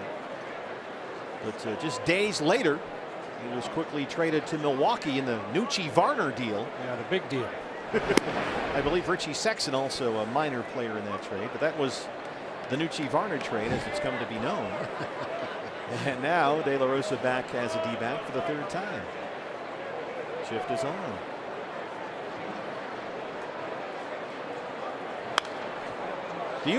What do you remember about Nucci Varner? Anything? No. Yeah. Cool name. It was that was a trade that I've talked about it before in the past. In hindsight, I should have fought harder against that trade. Not that I didn't like Richie Sexson or Nucci Varner, but boy, we gave up a lot of talented players, and one of our strengths with the Diamondbacks in the early 2000s was a strong bench. Guys that we could run in there and keep the starter out of the lineup for a day or two, give them a little bit of a rest, and get the bench guys in there. And we didn't lose much production wise, but the trade with Milwaukee, that I think we sent 6 or 8 players really stripped us of the depth that we were able to use in 2000, 2001, 2002. And Richie Sexson was only able to play 23 games, I believe, for us before he went on the disabled list for the rest of the season. Yeah, 2004. Still homered 9 times in 23 games. It's boy, Richie Sexson, the previous 3 seasons, 45 homers, 29, 45. Yeah, he was a beast, and he was a great teammate. The guys loved him here in Arizona. Just unfortunately, that injury knocked him out of action for the rest of the year. Jesus Aguilar 0 for 2. Yeah, Sexson eventually ended up in Seattle at 39 homers, 34 homers, 21 homers for the Mariners. Part of a 12-year big league career. Just by the glove of De La Rosa. Leba's right there, though. And that's the end of the inning. Bottom 6 coming up. Diamondbacks 4, Brewers 1.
Hey fans, the Diamondbacks are offering you an exclusive opportunity to hold the flag on opening day.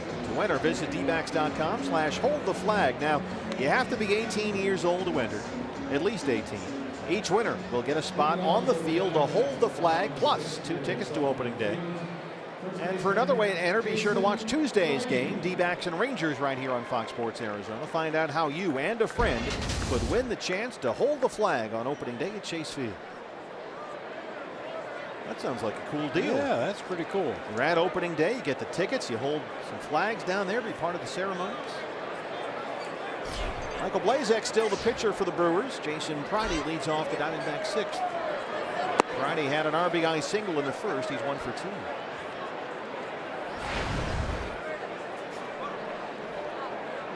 It's the first big unit visit of the year. I think he just wants to borrow your binoculars. I think so. Yeah. Oh, he's bailing. You're bailing? Come on, put on a headset. Come on, just stay for a half inning. Randy Johnson is here. Who knew? Yeah, stay with us a minute here. We'll get him wired up. Dennis Lamb will get him fixed up. This is what Randy does. He just comes by and hangs out. How you doing? Oh, you're not on yet. Well, testing. There you go. There you go. Okay. I heard you did a whole game with Mike Farron the other day, too. I did. How was that? It was a 21-13 game. We were on the wrong side of that, and it lasted about 5 hours. Well, try sugarcoating that game. Well, hey. That's what we do for a living. Well, that's what do you think we've been doing up here? I know. Well, it's fortunate that Mike had you there, the moral compass, Mike Farron. I actually enjoyed that. It's a, you know, when you're doing it for the whole game, opposed to just kind of doing a little appearance for 1 or 2 innings. Like today. Exactly. Exactly. I never saw this coming. I probably should have just kept I probably should have stayed my own business and walked down the hallway. You screwed up again. Yeah, but no, I was here in the morning. I will watch the minor league kids throw and work out. Talked to Shelby Miller this afternoon before the game. Yesterday they were on the road, so I didn't come. The day before, I came to the game to watch Greinke pitch against the Mexico WBC team, and then the day before was when I made my radio debut. So are you going to be back on the radio side? I will. So for all of you watchers that can't be watching the game and can only listen, I will be back on the airways on the 14th. Nice. Yes. And I will be at the game tomorrow to watch my fellow left-handed pitcher, Robbie Ray. Your protege. You've really taken him under your wing in a sense, haven't you? Well, he's the one kid that I know the best on this team, that I've known the longest. I met him 3 years ago when he was in Reno, and since then I've just taken a real liking to him, and you know, just try to help him in any way I can. And they all just kind of go about their business. I don't get in their way, but sometimes if I see something, I just, much like the minor league kids today, you know, and days past, last year, I'm just down there.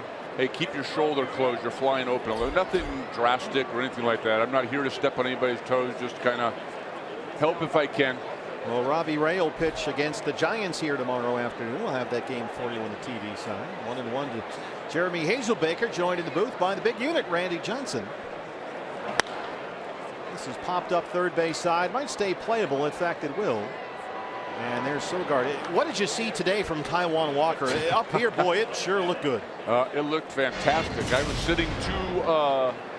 sitting two suites down with the owner, Ken Kendrick, and we were both commenting on this is the first time I've seen him pitch. I haven't even seen him throw a bullpen. And Mr. Kendrick said this is what he's been doing to this point. And I just thought it was he just was amazing. It just looks like he's in mid-game form. No hits in 4 innings, and pitch efficient, went deep in the game, did what you're supposed to do with 50 pitches given to you today. Well, that formula of taking a former Mariner and having him pitch for the Diamondbacks. Not a bad, not a bad recipe. Past, yeah. Not a bad recipe. Yeah, he's looked like that all spring. That was fun to watch. I really had my eyes out there watching him, and he just seemed like, you know, and I've seen Felix Hernandez pitch, and he reminded me of a much bigger body frame of a Felix Hernandez. And what I mean by that is just he had a slow little pickup with his legs, small little leg turn, but it resembled Felix Hernandez in Seattle as well. But he had really good stuff, and excited to see him pitch again. I've seen all the pitchers now: Shelby, Archie, Robbie Ray, Patrick Corbin, and now I've seen Taijuan pitch as well. So I've seen all the pitchers, and of all of them, today was a great day to see Walker pitch. Iannetta hard to third. It goes right through Travis Shaw. Chris Iannetta had an RBI double his last time up. Now he's on board with 2 outs. What stood out to you other than obviously Walker today, among the guys that you've seen? Well, I mean, obviously I come here to watch the starting pitchers, and you know, every starting pitcher, much like when I was up here with Mike Farron on radio, you know, we all have, since the history of the game has started, we all have bad springs, bad games, bad innings, bad outings, bad years. You know, I'm excited to see the other pitchers do what they're capable of doing. I came a couple days ago and watched Shelby pitch, and prior to that, he'd been pitching fantastic. He pitched another home game a few days before the one I watched against the Cubs, and struck out 6. I suspect that he will get back into that. It was just a bad game, and Archie Bradley, you know, I think is still working on some things. I had actually talked to him the day he pitched about putting hitters away.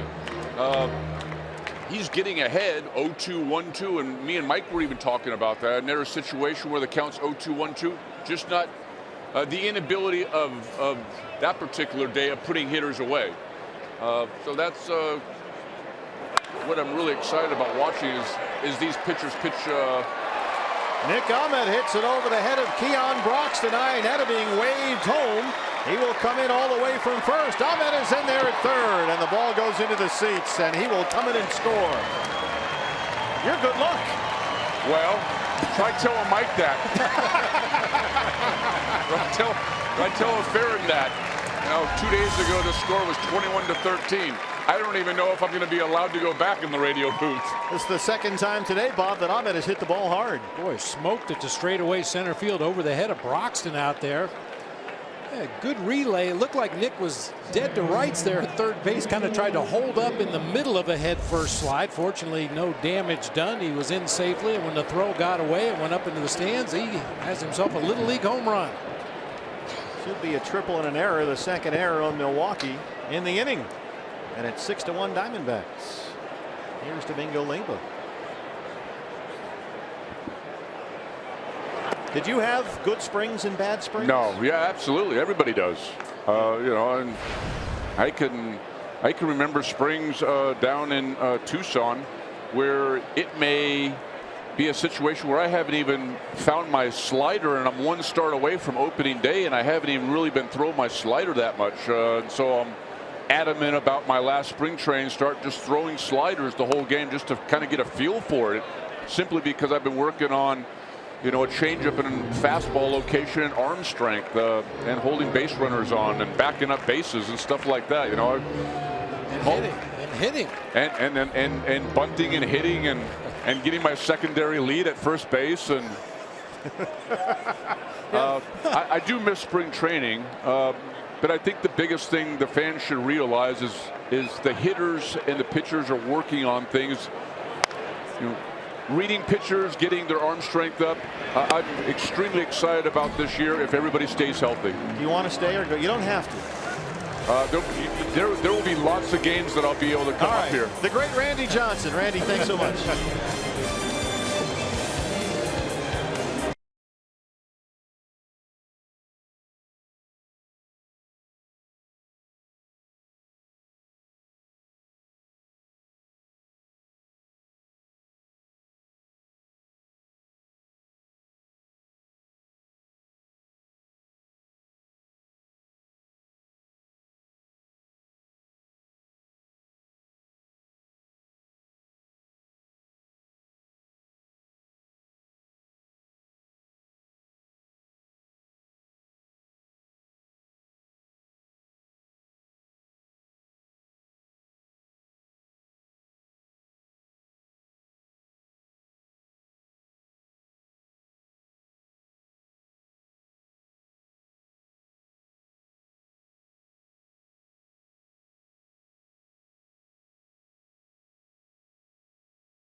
They lead the Brewers 6-1.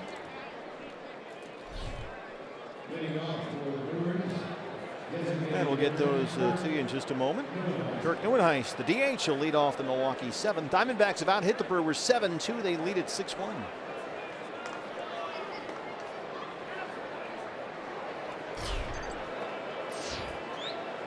Well, Lugo has checked into the game. He'll take over at third base. And we're joined in the dugout by Jeremy Hazelbaker. Jeremy, it's Steve Berthiaume and Bob Brenly. How you doing? Doing well. How you guys doing? We're doing very good, thanks. Yeah. It's great to have you in camp this year. How's it been going? Oh, it's been going great. Loving it. Great group of guys, great staff. Couldn't ask for a better place to be.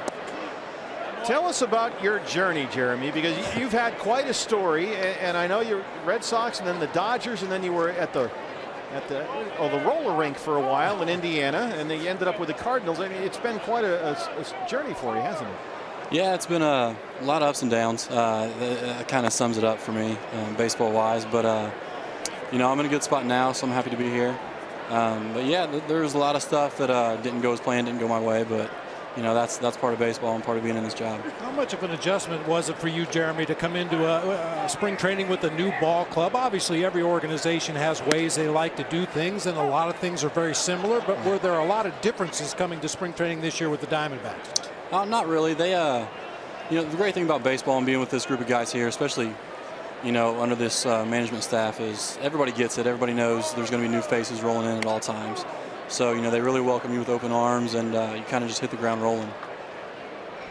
Jorge De La Rosa walked to Kirk Nieuwenhuis as we lead off the 7th. We're joined by Jeremy Hazelbaker. So, Jeremy, the injury to Socrates Brito sort of narrows the field a bit where you're concerned. What are you looking at with the Diamondbacks in terms of a role?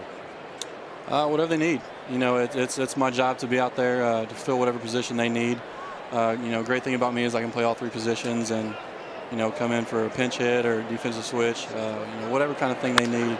I feel like, you know, I'm a good guy that can give that to them. Michael Reed gives this one a ride, and it's off the wall. This is going to get Nieuwenhuis into 3rd, and Reed has a double. Have you had a chance to sit down with Torey Lovullo at all and get a feel for this staff? Because it's new, obviously, not just for you, but everybody here. Yeah, a little bit. Talked to him a little bit. The good thing about these guys is that I was with them a little bit with the Red Sox. So, of course, I knew Hayes and Torey and a couple other guys. And, you know, it's not an uncommon face, you know, for me to see him and, you know, talk to Hayes and things like that. You know, they know me and my makeup and kind of, you know, what I'm capable of. So it's good to be in front of a set of eyes that have already seen me a little bit. Jeremy, how did you do as a member of the Ball State Cardinals against Ohio University in Mid-America Conference play? Careful, this is a very important question, Jeremy. How did I do personally? I did well. Oh, well. Everybody does against Ohio. Please, come on now. Yeah, that was definitely a fun time. But you know, we had a good team out there, so it was a lot of fun. Well, Jeremy, thanks so much for taking time to talk to us today. We appreciate it. It's great to have you here in camp with the D-backs. I appreciate that. Thanks for having me. Jeremy Hazelbaker from the dugout. Phillips drops that one into shallow left center. Nieuwenhuis is going to score. Reed right behind him. And Milwaukee comes back to make it a 6-3 ball game. A rough 7th so far for Jorge De La Rosa.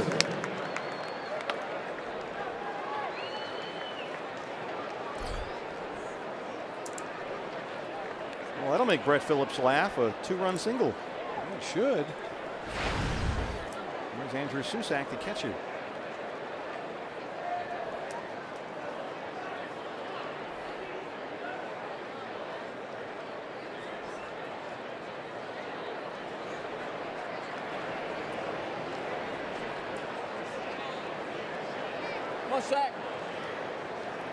Good double play candidate right here. Susak does not run well at all out of that right-handed batter's box. Hard ground ball right at one of the defenders. Do have some different defenders out there. Dalwell Lugo is taken over at 3rd base for Ildemaro Vargas. Vargas moves to shortstop, replacing Nick Ahmed. Jeremy Hazelbaker out of the game, obviously. Christopher Negron is taken over in left field.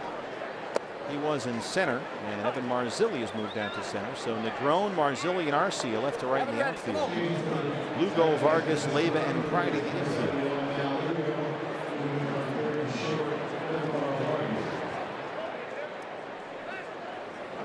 Two-0 on Andrew Susak. 2 runs in for Milwaukee.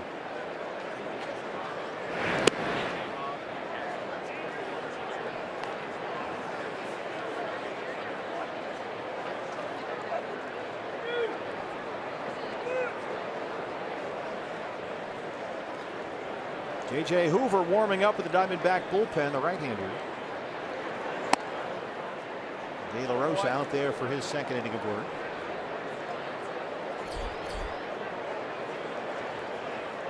There's J.J., the former Cincinnati Red. Had some very good years in the Reds bullpen. De La Rosa behind Susak, 3-0. He missed inside with that one. 2nd walk of the inning and the 3rd of the ball game for De La Rosa. That'll bring up the 2nd baseman, Yadiel Rivera. And Torey Lovullo slowly making a walk out to the mound. And he wants a new pitcher. We'll say goodbye to Jorge De La Rosa. J.J. Hoover on his way in. We'll take a break. Back from Scottsdale after this.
Lead the Brewers 6-3. Our Chaz Roberts air conditioning and plumbing cool plays of the game. Couple of RBI extra base hits for Nick Ahmed. Yeah, especially that first one down into the left field corner. Nick really keeping his bat in the hitting zone a long time this year. Flattened out that swing a little bit.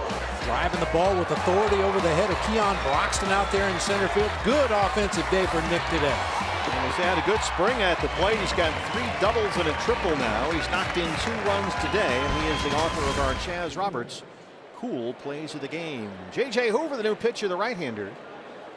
On in relief of Jorge De La Rosa. His numbers last year with the Reds, only 18 big league games. Spent most of the year at AAA Louisville. He's got Brett Phillips at second base, Andrew Susac at first. 2 outs and 2 runs in for Milwaukee. And the batter is the second baseman, Yadiel Rivera. Boy, have it ready. Here we go. Rivera has struck out looking and hit into a fielder's choice. He's 0 for 2. Phillips, the runner at second, and Susac at first.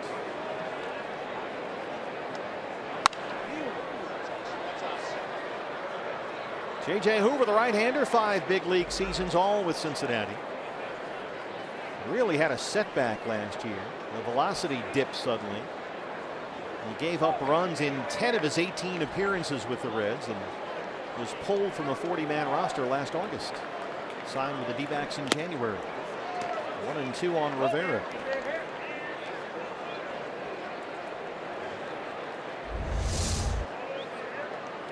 Good slider off the outside corner by Hoover. He has a very abbreviated setup in that stretch position. Almost jumps at the hitter.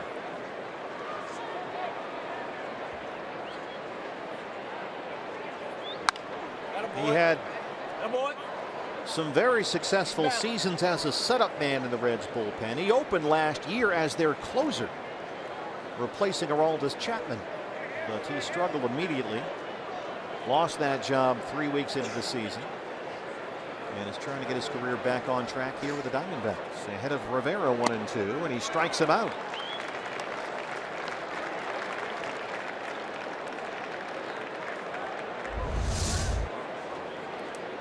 Elevated fastball. That's been a good weapon against this Brewers lineup today, no matter who's been on the mound. They've chased a lot of high fastballs.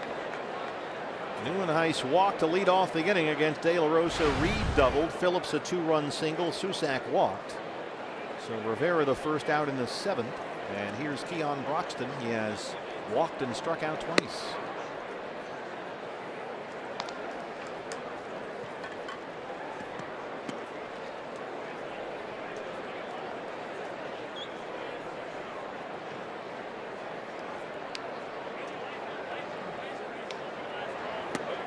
J.J. Hoover spent the winter searching and searching for some mechanical fix, trying to figure out what went so wrong so suddenly last year with the Reds. And the issue turned out to be medical. The velocity was down. He said a little tweak in his offseason program prior to last year left all of the muscles in his shoulder a little underdeveloped, so that velocity dipped big time. This is rolled off the side of the mound. Vargas is there. Leyba turns two. Domingo Vargas, or Ildemaro Vargas and Domingo Leyba. Hoover comes in, gets a quick 3 outs. We stretch in Scottsdale at 6-3 Diamondbacks.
$12,000 with us on a beautiful day.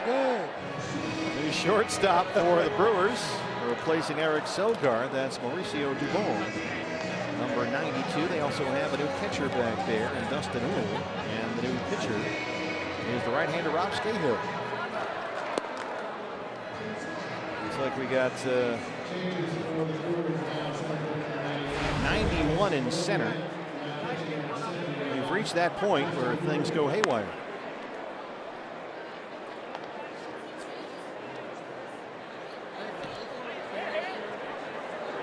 Victor Roach is in right field, replacing Reed.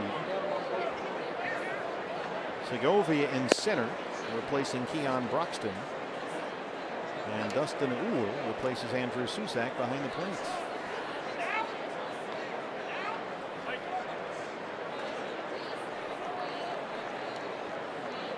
Gabriel Noriega takes over third for Travis Shaw.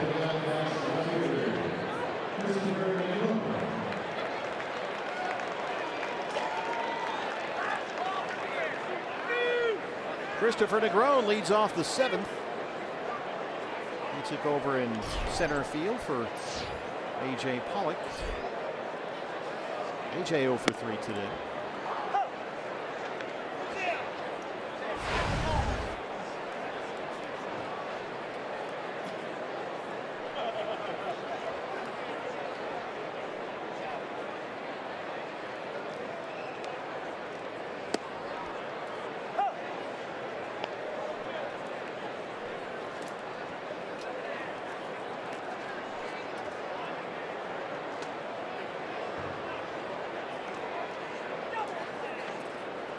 Cahill ahead 0-2.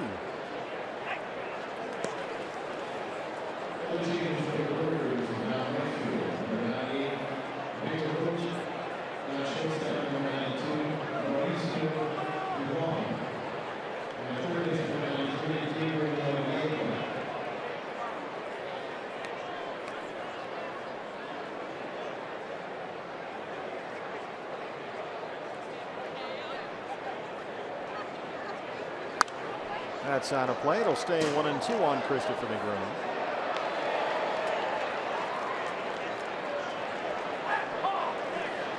Back on TV with you tomorrow afternoon. Should be a big day here at Salt River Fields at Talking Stick. Don't forget the Hall of Fame exhibit opens up right here on our ground starting tomorrow. Robbie Ray takes on the Giants. A 1 o'clock first pitch, 1:10 first pitch. LeBron strikes out, 1-1. So Bob and I will be on the TV side for you tomorrow, and then Tuesday will be the next TV game after that. Tuesday here against the Rangers. Kiva Sampson warming up with the Diamondback bullpen. Here's Ildemaro Vargas. Started the game at third base and is now taken over at shortstop. So far 0 for 3. He struck out and reached in a wild pitch in the first inning. Scored on a Jason Pridey RBI single.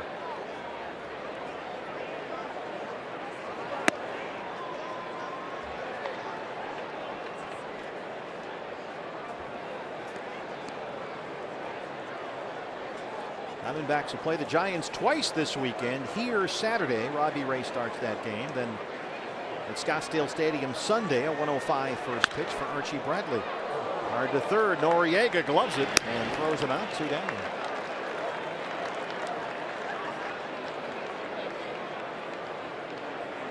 Gabriel Noriega at third. Yeah, nice play by Noriega down there. That was a good approach that time by Vargas. He had the third baseman drawn in just a little bit, protecting against a possible bunt, and Vargas tried to slap the ball by him, hit it hard, but unfortunately right into the glove of Noriega at third. Chris Herman has singled and struck out twice, 1 for 3, the DH today.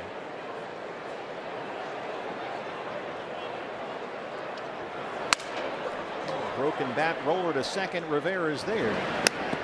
And Scahill works a 1-2-3, 7th to the 8th inning we go. Diamondbacks lead the Brewers 6-3.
Stick in Scottsdale. The Diamondbacks lead the Brewers 6-3.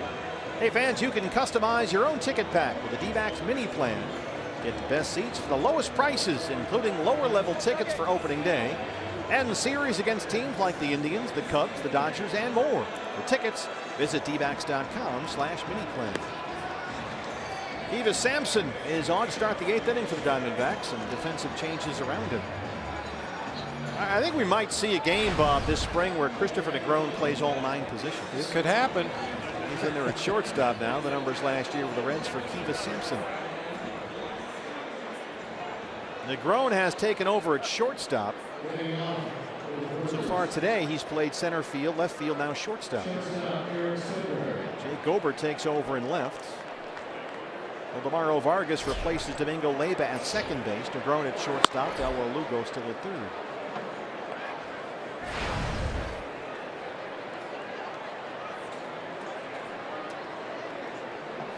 I'm a little puzzled myself. Yeah. Sogard came out of the ball game at shortstop, but hitting here leading off the inning. It is spring training after all. Eric Sogard had been replaced at shortstop by Mauricio Dubon, but he just took the at bat. And there's Negron now the shortstop. So here we go. I know they had some rules changes in the offseason. Maybe we missed that one. Now here's Dubon batting in the third base spot. This is where Shaw was, but Shaw's come out of the game, and he was replaced by Gabriel Noriega.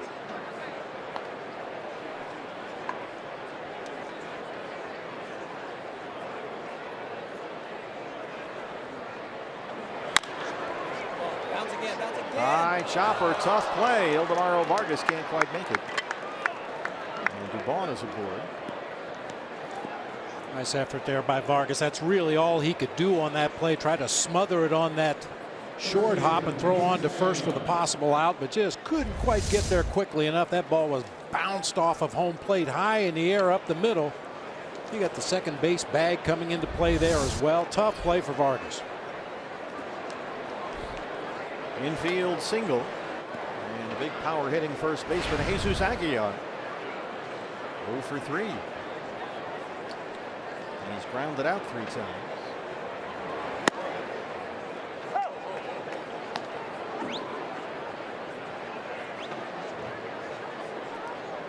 .140 home runs over the course of nearly a decade in the minor leagues.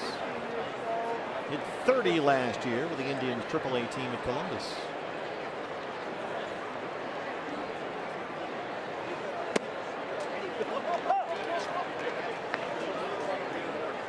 Sampson ahead 0-2.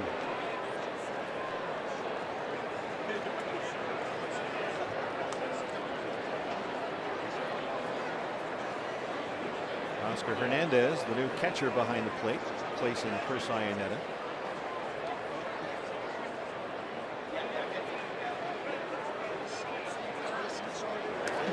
That one goes right through Oscar. Dubon moves up to second. Boy, he looks like a RoboCop or something back there with that outfit. That looks cool. Yeah, the first time I saw a catcher wearing that all gray catcher's gear, I said he looked like a galvanized trash can behind home plate. Oscar does have some red on the chest protector as well as on the mask, so I won't call him a trash can. He's had a good spring. 1-2 pitch from Kivas Sampson. Scoop there in the dirt. 2 balls and 2 strikes. Kivas 18 appearances with the Reds last year, all but 2 of them in relief. He is a converted starter. He spent most of last year in AAA Louisville. Worked just over 62 innings and had a 1.88 ERA. He pitched well in the minors last year. He's got a 4-seamer and a 2-seamer with a changeup. A slider that works pretty well from time to time.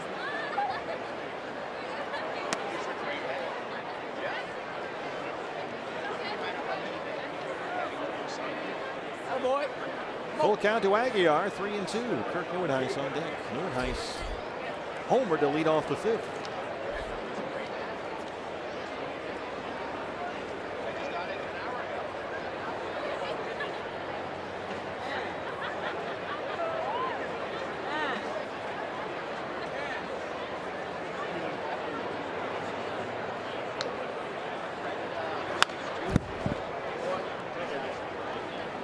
Good velocity from Sampson.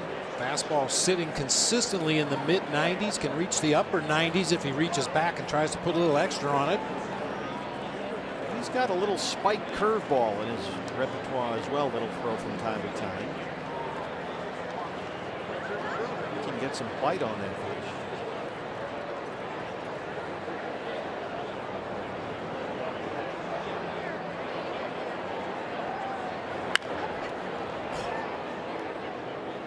That one came to eat. Fastball at 93 with some sinking action inside.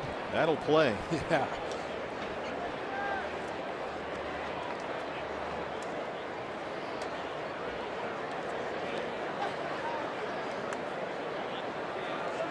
Kivas Sampson's issue has always been control. 2 years ago, he averaged 4.5 walks for every 9 innings pitched. Last year, just over 6 walks per 9. Another 3-2. Once again, Aguilar fouls it off.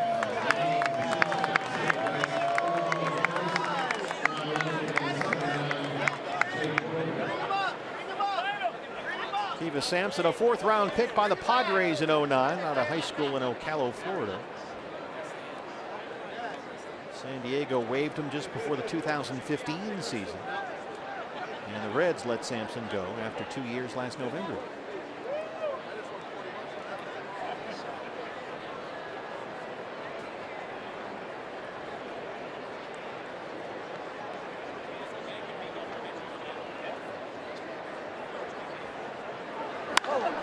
This is crushed but foul over the bullpen and left.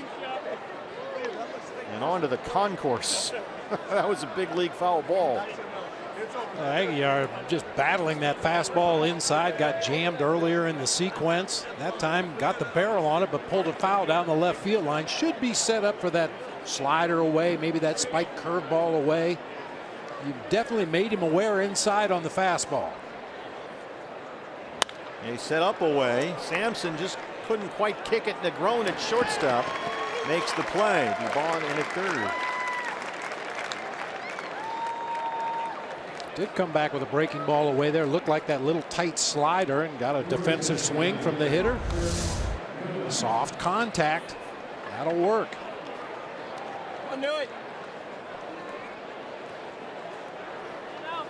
So 2 down. Runner at third for Nieuwenhuis, who has struck out, homered, and walked. He scored twice today.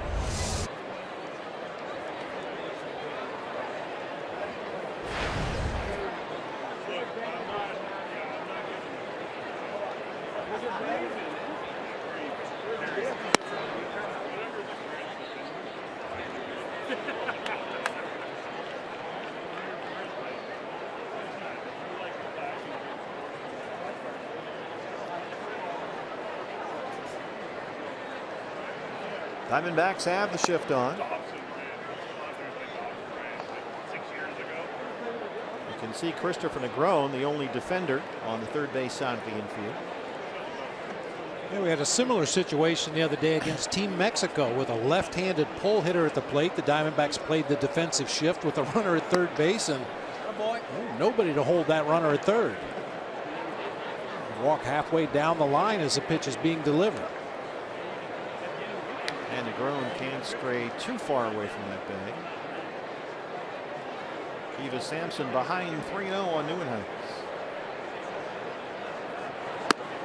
There's a strike, and it's 3-1. Gabriel Noriega on deck.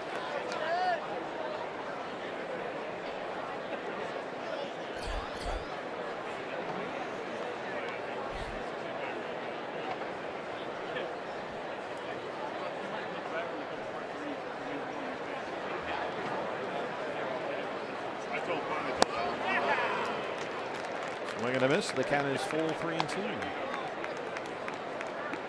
Diamondbacks about hit Milwaukee 7-5. They lead it 6-3. The headline today: Taijuan Walker, who looked electric. 4 scoreless innings with 8 strikeouts. He did not allow a hit.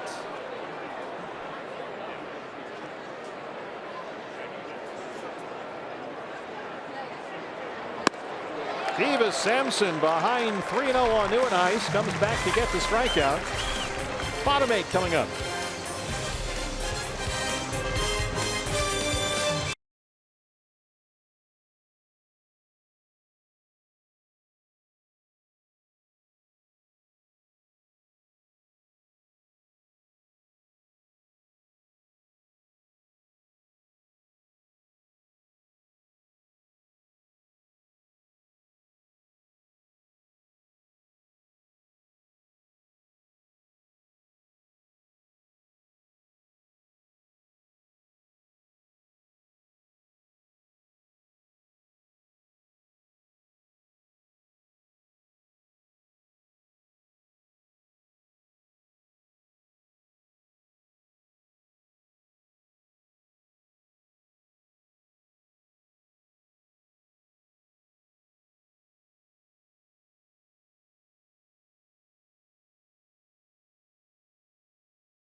At the home half of the 8th inning, Taijuan Walker put on an absolute show here today. 4 scoreless innings with 8 strikeouts. At one point, Walker struck out 6 in a row. Osvaldo Arcia, a home run to lead off the 4th inning, his second of the spring. Nick Ahmed has a pair of RBI extra base hits. And it's 6-3 Diamondbacks, as David Goforth, the right-hander, will pitch the bottom of the 8th inning for Milwaukee. And Diamondbacks offensively also took advantage of a couple of Brewer errors in that 6th inning. An error by the third baseman allowed Chris Iannetta to reach on Nick Ahmed's triple that followed. There was an error on the relay throw back into the infield, so Diamondbacks tacked on a couple more thanks to the Brewers' shoddy defense. And one defensive change for Milwaukee. Number 99, Garrett Cooper, has come into the ball game. He'll take over at first base. Osvaldo Arcia, 1 for 3 with that home run, leads off the 8th. Brewers will put the shift on. Of course, Osvaldo Arcia's younger brother, Orlando Arcia, plays shortstop for Milwaukee. He is not here today. This is a split squad game for the Brewers. The other half of their ball club is home in Maryvale, hosting the White Sox. So there was no Arcia brother reunion here today. Well, he's a really good young shortstop, Orlando Arcia. Here is Osvaldo.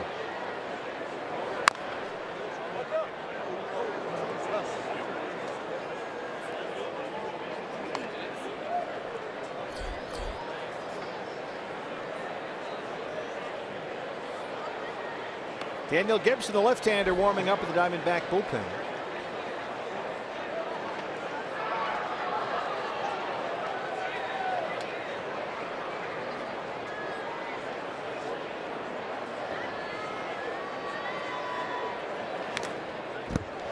Still 0-2.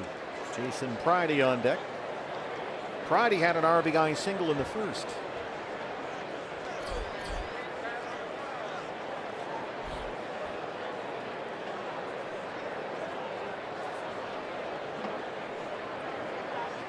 There's a look at the defensive alignment against Osvaldo Arcia.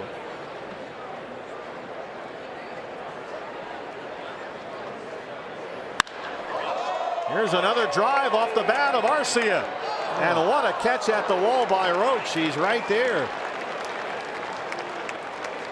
Victor Roach with a nice catch in front of the wall.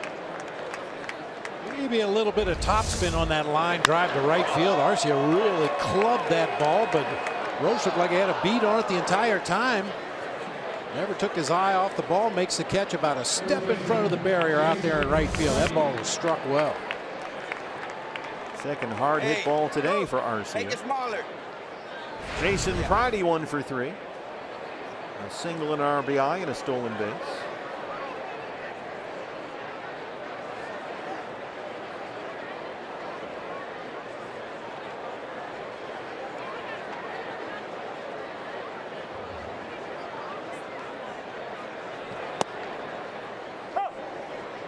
Pridey playing first base today for the Diamondbacks. Paul Goldschmidt is with Team USA in the World Baseball Classic. They are getting ready in less than a half hour, in fact, to play their first WBC game against Colombia at Marlins Park in Miami. Goldie is in the starting lineup, batting cleanup. First base Cooper is there, 2 down.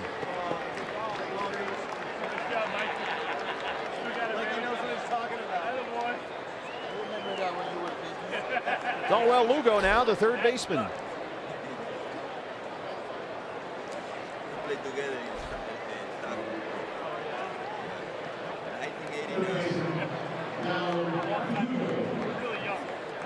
Lugo just 22 years old. And his numbers in the minors last year with Visalia and Mobile, 311 and 17 home runs.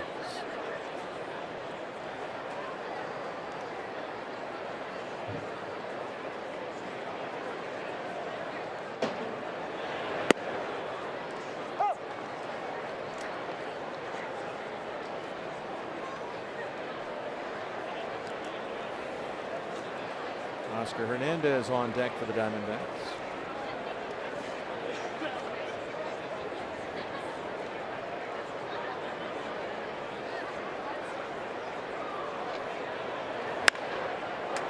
Lugo sends this out to Phillips in left, and he's got it. Go for it, the 1-2-3-8. We head to the ninth. It's 6-3 Diamondbacks.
And the new pitcher for the Diamondbacks, the left-hander Daniel Gibson, to get in one inning of work.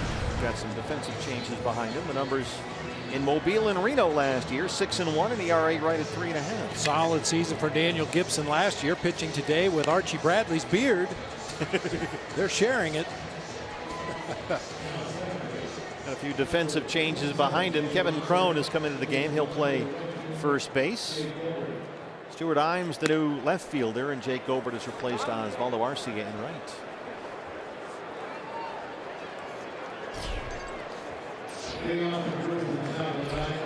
Daniel Lockhart takes over. He's the new second baseman. Gabriel Noriega.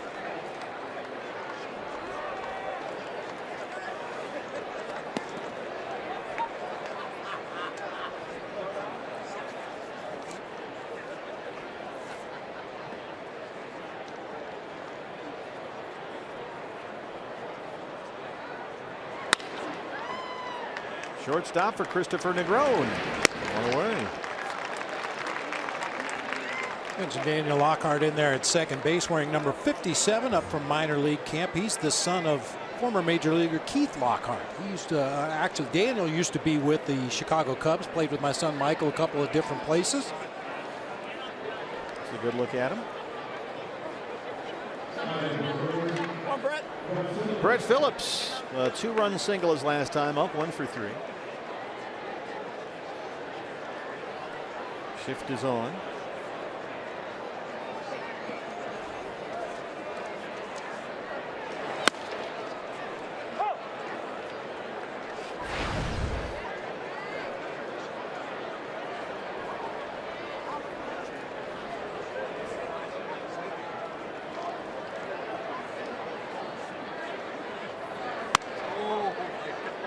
Daniel Gibson, 25 years old, a 7th round pick by the Diamondbacks 4 years ago out of the University of Florida. Has worked exclusively in relief as a setup man in the minors.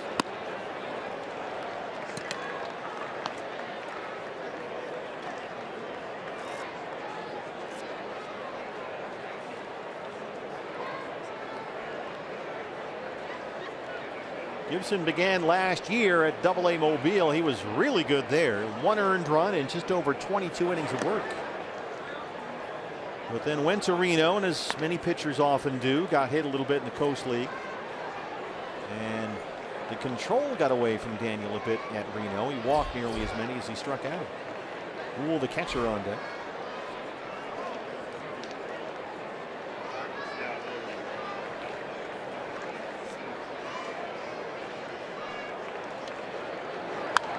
Attaboy.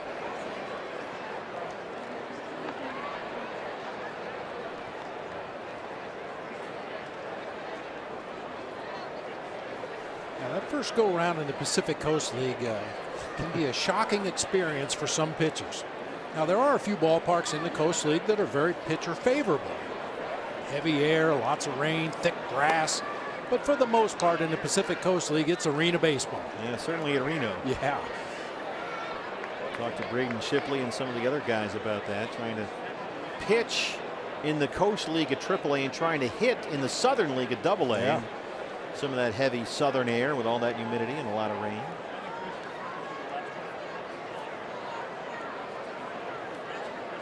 Full count, 3-2.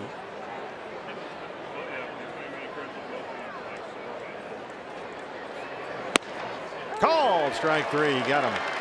Great location. Right there at the knees on the outside corner. Nothing Phillips could do with that pitch. Well, that'll work all day. All day. Beautiful. Dustin Uhl, the catcher. Montreal Canadiens used to have a great player, Ray Jean Uhl. I don't think they're related, but here he is. That's all I got in the 9th inning. At least these guys have numbers and names on the back. Nice. Yeah, that helps. We had about 5 pitchers from Team Mexico the other day. None of them had names or numbers on the backs of their jerseys. That was interesting.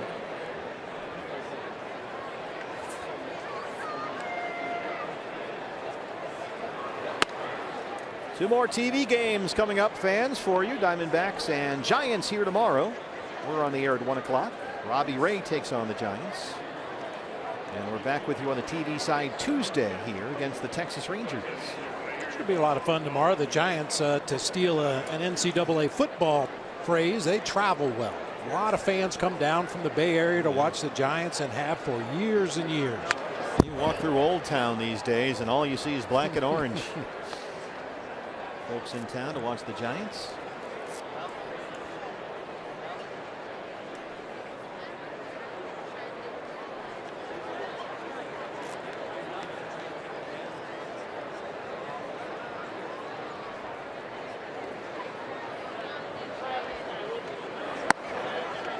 Oscar with that RoboCop catcher's gear. He's got the sun gleaming off the helmet. Get his infielders to complain, you know, too much glare off the catcher. Look at that. Beautiful day in Scottsdale. Not a cloud in the sky. Very comfortable. This is out to right. Gobert's not going to get there. It's over his head. Bounces off the wall. A 2-out double.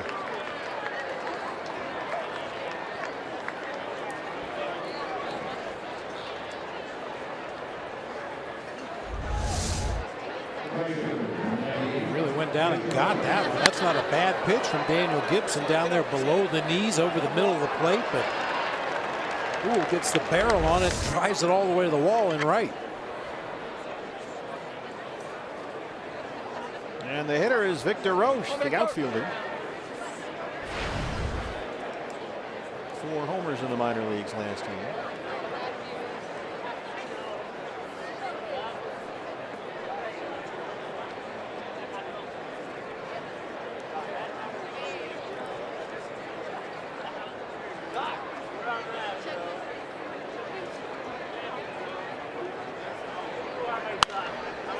Popped him up near the D-backs dugout and drifting out of play.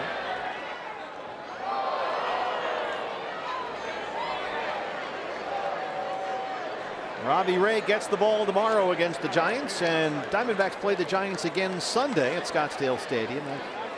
That's an Archie Bradley start. There's an off day on Monday. And then back with you Tuesday against the Rangers on the TV side. After that, games at the Cubs and the Brewers.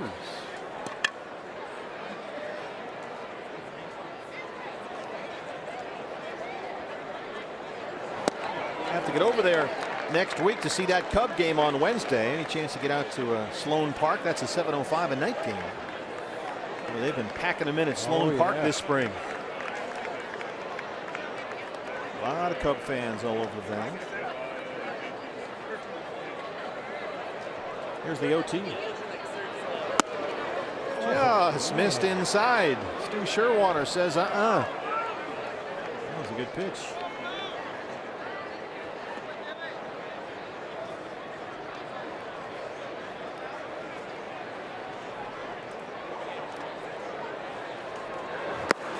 There's the strikeout. Oscar Hernandez will complete it, and the Diamondbacks beat the Brewers 6-3. So Arizona evens its Cactus League record at 7-7 as they welcome in the Giants tomorrow. Boy, the story here, Bob. Holy cow, Taijuan Walker. Unbelievable today. I mean, we heard the big unit, Randy Johnson, say he looks like he's in mid-season form. I don't know how you can get any better than what he did today. Everything working well, pitching aggressively, throwing strikes, looked outstanding. Yeah, Taijuan Walker, 4 scoreless innings. He had 8 strikeouts, and at one point struck out 6 consecutive Brewers hitters. So the Diamondbacks get the win here, 6-3 the final score. We're back with you on a TV side tomorrow. We'll join you at 1 o'clock, a 1:10 first pitch, when Robbie Ray takes on the San Francisco Giants. For our cast and crew, my partner Bob Brenly, I'm Steve Berthune. Thanks for watching D-backs Baseball on Fox Sports Arizona. And we'll see you back here tomorrow afternoon from Salt River Fields at Talking Stick. So long, everybody.